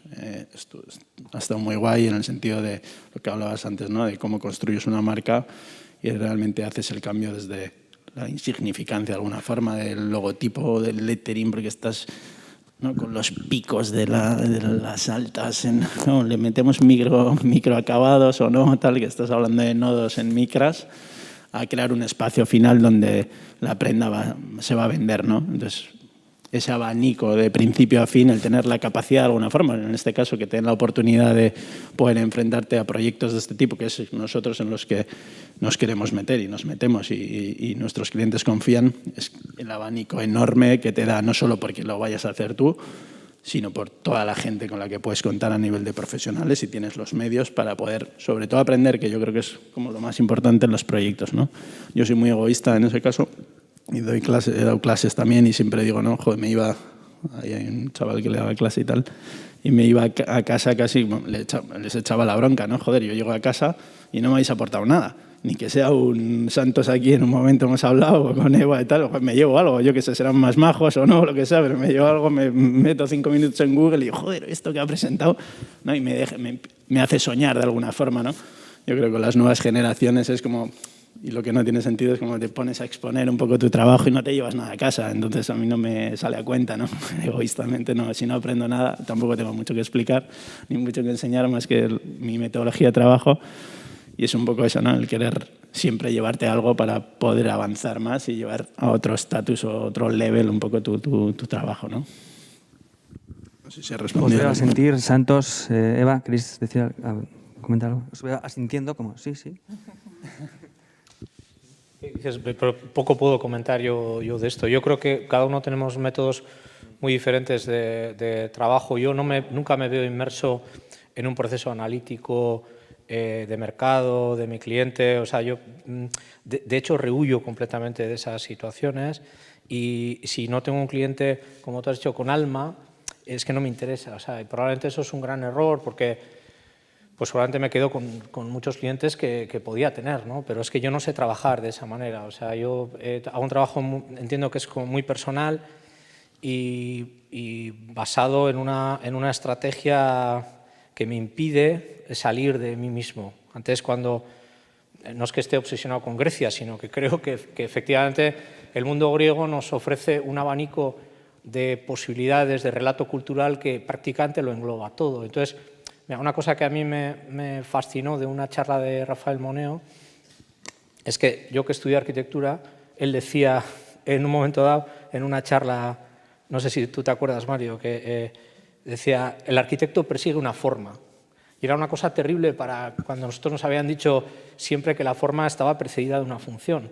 Entonces, un grande de la arquitectura te decía, sí, sí, pero llegado a este punto, y yo lo que quiero es hablar de mi libro. Y me da igual que me encarguen una escuela, que me encarguen... Yo quiero hacer lo mío. Entonces, yo no por mayor, sino es que siempre estaba ahí. Yo quiero hacer lo mío. Y si no puedo hacer lo mío, pues no me interesa. Entonces, claro, me veo un poco como fuera de este juego que me parece interesantísimo y fascinante, porque seguramente a mí me impide hacer ciertas cosas, pero no sé jugar a ese juego, ¿no? Yo creo que asumir esa especie de honestidad de que no vas a poder, como los argonautas que están obsesionados por el vellocino de oro y van con la proa buscando esto, y ese es tu objetivo. Y entonces todo lo que hagas tiene que estar puesto en esa especie como de energía. Lo que pasa es que, claro, motivos de guión económico hacen que durante el periodo del trabajo y el estudio pues tengas que hacer de tripas corazón y hacer muchos trabajos de los que probablemente no te sientes muy orgulloso, pues porque efectivamente pues necesitas el dinero y te vienen clientes de todo tipo. Pues yo empecé haciendo anuncios de páginas amarillas.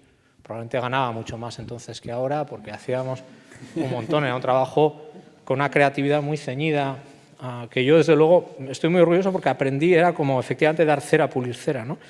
Y hacíamos, no sé, 200 anuncios al día, etcétera, ¿no? Pero ahora pues trato de elegir mejor si puedo y claro, estoy en una gran liga de objetos, que es lo que a mí me gusta muchísimo el diseño gráfico, me interesa mucho el mundo de la marca, de las denominaciones. Yo creo que me llaman muchas veces para ponerle nombre a algo y esa inmersión a mí me gusta mucho, me siento muy cómodo encontrando y tengo el discurso que igual es un poco pedante, pero que seguramente tampoco será mío, lo habré escuchado en algún sitio, del diseñador como una especie de arqueólogo del futuro que va buscando en el cuaderno algo que ya está. Y entonces yo con el lápiz aparece algo y es un trabajo aparentemente mecánico, pero es como un explorador. Y estás ahí y el cerebro de repente se pone como en modo como los sismógrafos y ahí va, estaba aquí. Pero no tengo ninguna sensación de ser yo el autor de aquello, sino más bien como cuando vas al monte y te encuentras pues unas setas o lo que sea. Y esa sensación es liberadora porque le deja al diseñador fuera del ámbito romántico, del creador. No, yo creo que funciona de esa forma mucho más cercana a la exploración. No sé si tiene algo que ver lo que estoy diciendo con la pregunta, pero... Creo que es la magia esa, ¿no? La magia de esos segundos, ¿no? Que dices, joder, me suerte fastidia pasa, mucho ¿no? cortaros, Borja, pero vamos a pasar a la tercera pregunta de la tercera invitada que hemos traído desde el más allá. En este caso es Susana Blasco. Susana es una diseñadora que seguramente la conocéis por los maravillosos collages que hace. Os invito a conocer su trabajo, como el del resto de gente que hemos invitado hoy. Y también es una de las promotoras de la iniciativa Ladies Wine and Design, que tiene bastante fuerza en Bilbao y que también os invito a conocer. Y adelante, Susana. Hola, gente. Espero que lo estéis pasando bien por allí. Yo soy Susana Blasco y os mando este vídeo desde el salón de mi casa para contaros un poco pues, mi experiencia como ponente en Begiandi. Y bueno, yo os quiero contar que, además de lo obvio, de que es una oportunidad muy buena pues, de explicar tu trabajo de una forma diferente y con una audiencia pues, casi formada por amigas o futuras amigas, que además de las cañas de después, donde la mesa redonda se prolonga y se prolonga, y que bueno, y que además en mi caso tener la oportunidad de compartir escenario con mi queridísima amiga Aigi Bandis, pues bueno, yo además quiero confesar que me hizo mucha ilusión cuando me invitaron Lander y Eneco a participar en Begiandi, porque bueno, yo llevaba ya varios años viviendo en Bilbao, pero era la primera vez que me invitaban a algo así. Así que, bueno, no sé, fue bastante emocionante y me hizo sentir pues como ya parte de la comunidad de diseñadores tan fabulosa del País Vasco. Así que muchas gracias, Begiandi, y por invitarme. Y también gracias porque como organizadora de Ladies Wine and Design aquí en Bilbao soy muy consciente del esfuerzo, de la energía, de los problemas y del tiempo que lleva a realizar este tipo de eventos, ¿no? Sobre todo ahora con el COVID rondando. Así que quería lanzar una preguntita a los ponentes de hoy y un poco cómo ven ellos este tipo de eventos en el futuro, ¿no? Porque, bueno, creo que hemos pasado de la maravilla de poderlos hacer en directo y poder disfrutar de esas cañas, de las conversaciones, de los abrazos y de todo lo que pasaba, a hacerlos directos en Instagram o por streaming o ahora presenciales pero también por streaming o no sé. Yo tengo muchas dudas al respecto de todo esto porque al final creo que lamentablemente se quedan un poco aguados al final, que a lo mejor es lo que nos toca, pero bueno, no sé. Entonces, bueno, quería preguntaros eso, ¿no? De cómo creéis que va a evolucionar este tipo de eventos en el futuro. Gracias y adiós.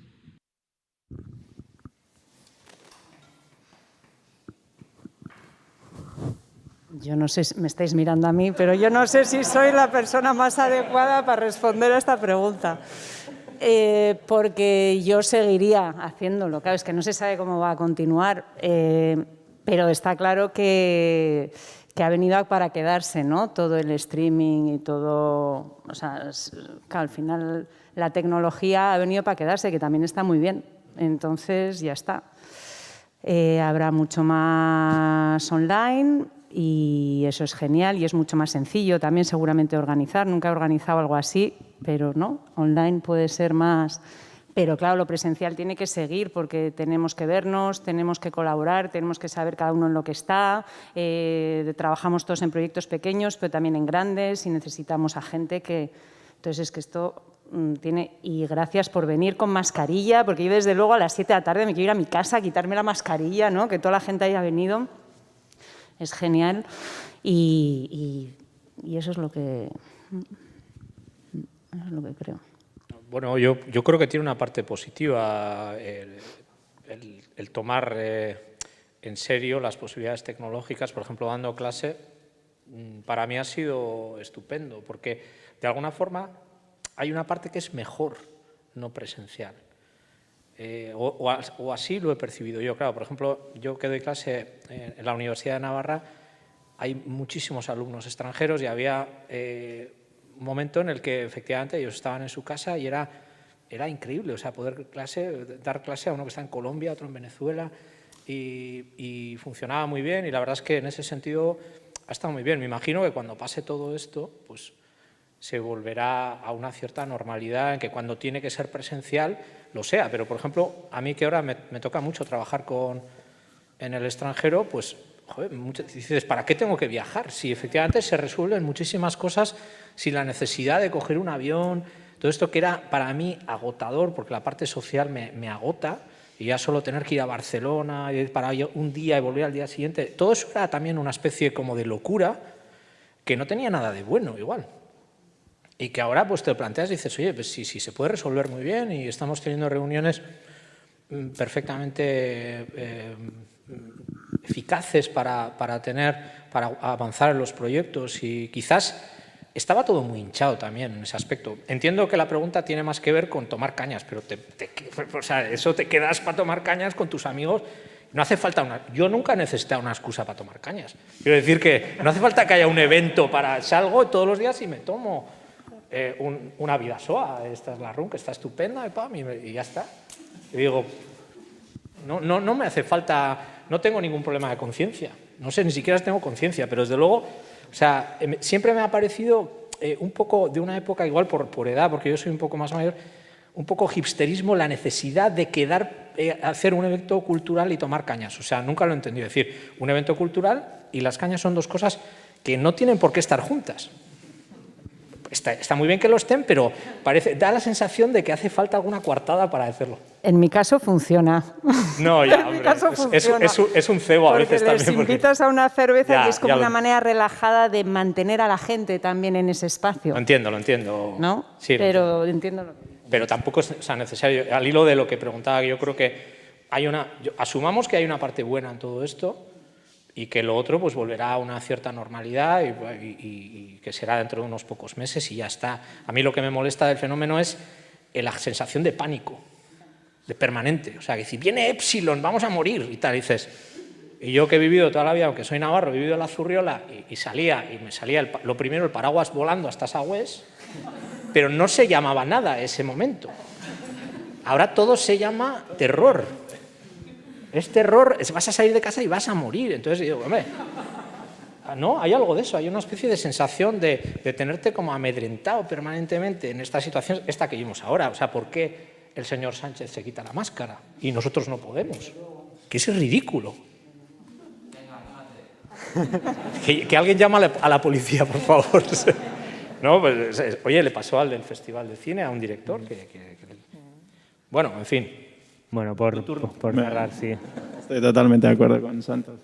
Tiene sus cosas evidentemente buenísimas y sobre todo en lo presencial, ¿no? El tener que coger un avión para una reunión en Barcelona o lo que sea, muchas veces es forzado, ¿no? Y muchas veces, incluso en muchos proyectos que ni salen o que tienes que asistir y estás dando la tunda como 2 horas y tal, y no sale, y todo el tiempo que perdías, ¿no? A mí me pasa, ¿no? Que a veces tienes como ese pánico, estás en el aeropuerto, en Hondarribia, y es como, buah, me voy para casa.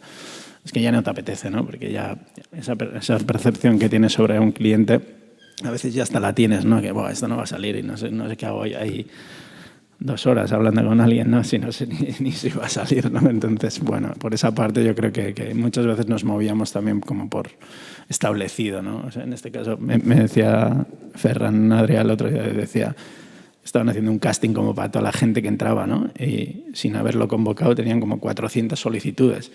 Y habían hecho todo por vídeo, habían pedido vídeos de 1 minuto y medio, y ya está, hacemos por vídeo, yo le doy a mi hija, me hace así, la criba, venga, a los guays me los quitas, a los que van de sobrados también, a los tal, entonces cribaba, nos hemos quedado con 27.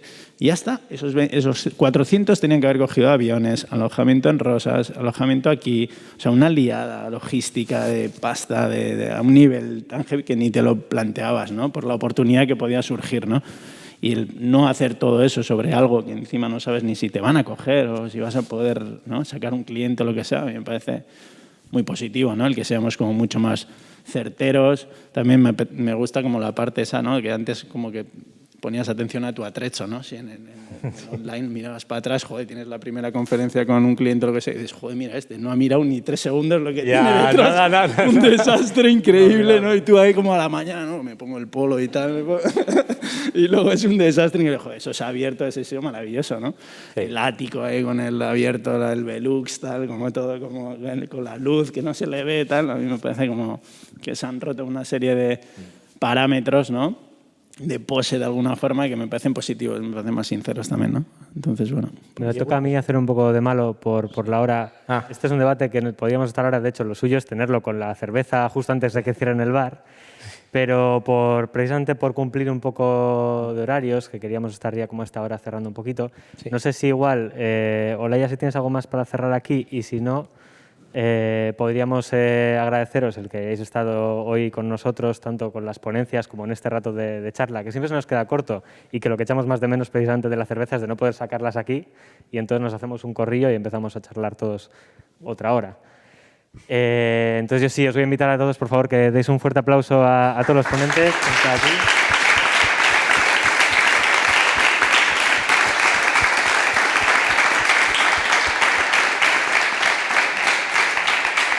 Y ahora, bueno, pues vamos a dar paso a Nayel Ibarrola, que está ahí esperando pacientemente con su teclado, que lo vamos a acercar un poco aquí a la zona de la luz ahora, y mientras lo va preparando os cuento algo.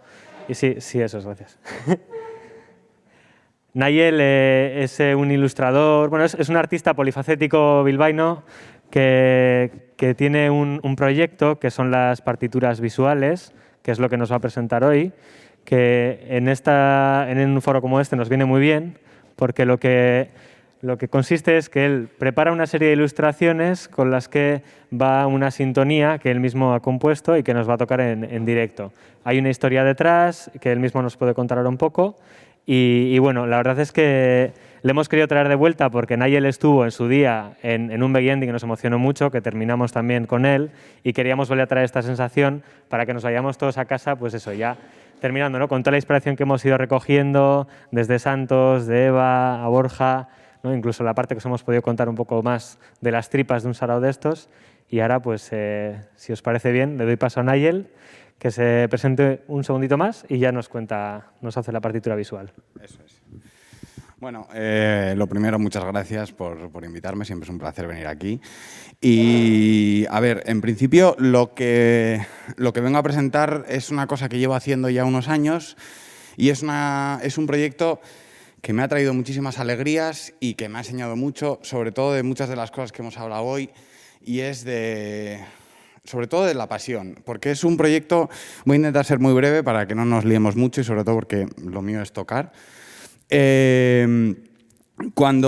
estudié en Londres, y cuando fui a estudiar allí, como no tenía ni un duro y lo que quería era todo el rato ir a conciertos, ir a sitios, ir a lugares, me busqué una manera, que es que yo trabajaba aquí en revistas haciendo ilustraciones generalmente sobre el mundo del jazz y el mundo de la música, y cuando llegué allí a Londres me inventé un formato básicamente por eso, para poder ir gratis a los conciertos. Y es que, como no me gusta escribir sobre conciertos, bueno, porque me suele poner bastante nervioso lo que la gente tiene que decir escrito sobre la música, se me ocurrió hacerlo desde lo otro que hacía yo, que es la imagen.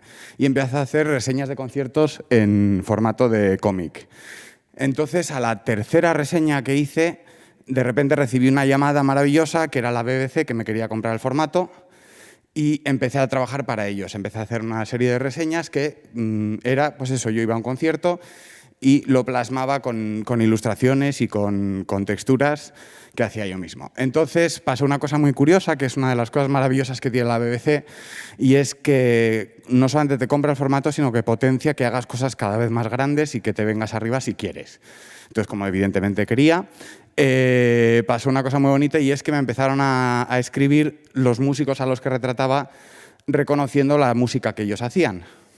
Yo iba mucho a ver música de improvisación libre. Bueno, aquí estáis viendo algunas de las ilustraciones y de las reseñas de conciertos. Entonces, cuando me di cuenta que ellos reconocían, que los propios músicos reconocían la música, me vino un eureka de estos donde te das cuenta que a la inversa tiene que funcionar igual. Es decir, que en esa imagen hay una música que espera ser tocada y que es un lenguaje, el narrativo y en general la cultura es un lenguaje que nos comunica a todos, y para la gente que estamos acostumbrados a la improvisación libre y en general a improvisar con el instrumento, las imágenes siempre nos daban un punto de partida o un camino a la hora de tocar. Entonces, a partir de entonces, las partituras se hicieron cada vez más grandes. Yo empecé a hacerlo solamente con músicos, pero luego lo llevé al mundo del teatro y al mundo del audiovisual. Y bueno, ahora mismo estoy desarrollando varios proyectos paralelos de las partituras, pero para no enrollarme más, prefiero que lo veáis. Lo que hago lo hago todo yo, son los dibujos, fue la manera también de unir las cosas que yo hacía, que es toda la parte de ilustración, animación y audiovisual, con la parte musical, y sobre todo hacer una cosa que siempre me ha gustado, y es que yo me lo paso mejor que vosotros haciendo esto, y disfruto de cada bolo, y entonces, bueno, pues suele pasar que se conecta mucho mejor. Así que, bueno, nos vemos luego.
Es que da mucho palo salir ahora después de esto.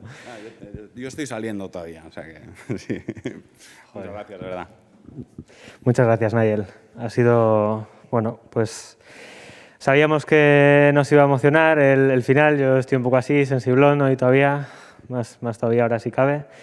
Y quería aprovechar, junto con Eneco y toda la gente que está aquí detrás y los que han estado en todos los anteriores eventos que hemos organizado, que recordamos que llevamos 25 detrás de este, en los que ha habido mucha gente a la que hemos liado, gente como la que estáis hoy aquí y algunos de los que andáis por el público. Y casi es como una invitación, ¿no?, a que nos sigamos viendo en el futuro. No tenemos muy claro qué tipo de Begiandi nos espera el año que viene ni aquí en adelante. Sabemos que hemos llegado hasta aquí, sabemos que lo hemos hecho todos juntos y esperamos que lo sigamos haciendo de esa manera.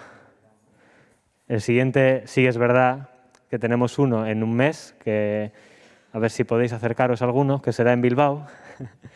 Que además esta vez será también muy bonito porque lo haremos en colaboración con la escuela de Kunstal, que están en Zorrozaurre, recién aterrizados. Y puestos a liar a gente, pues esta vez hemos liado una clase entera de alumnos de cuarto que nos están ayudando a montar el evento allí. Entonces, bueno, será también un experimento chulo y esperemos que nos quedemos también con un buen sabor de boca como hoy. Un aplauso para los ponentes de hoy, para vosotros y nos vemos.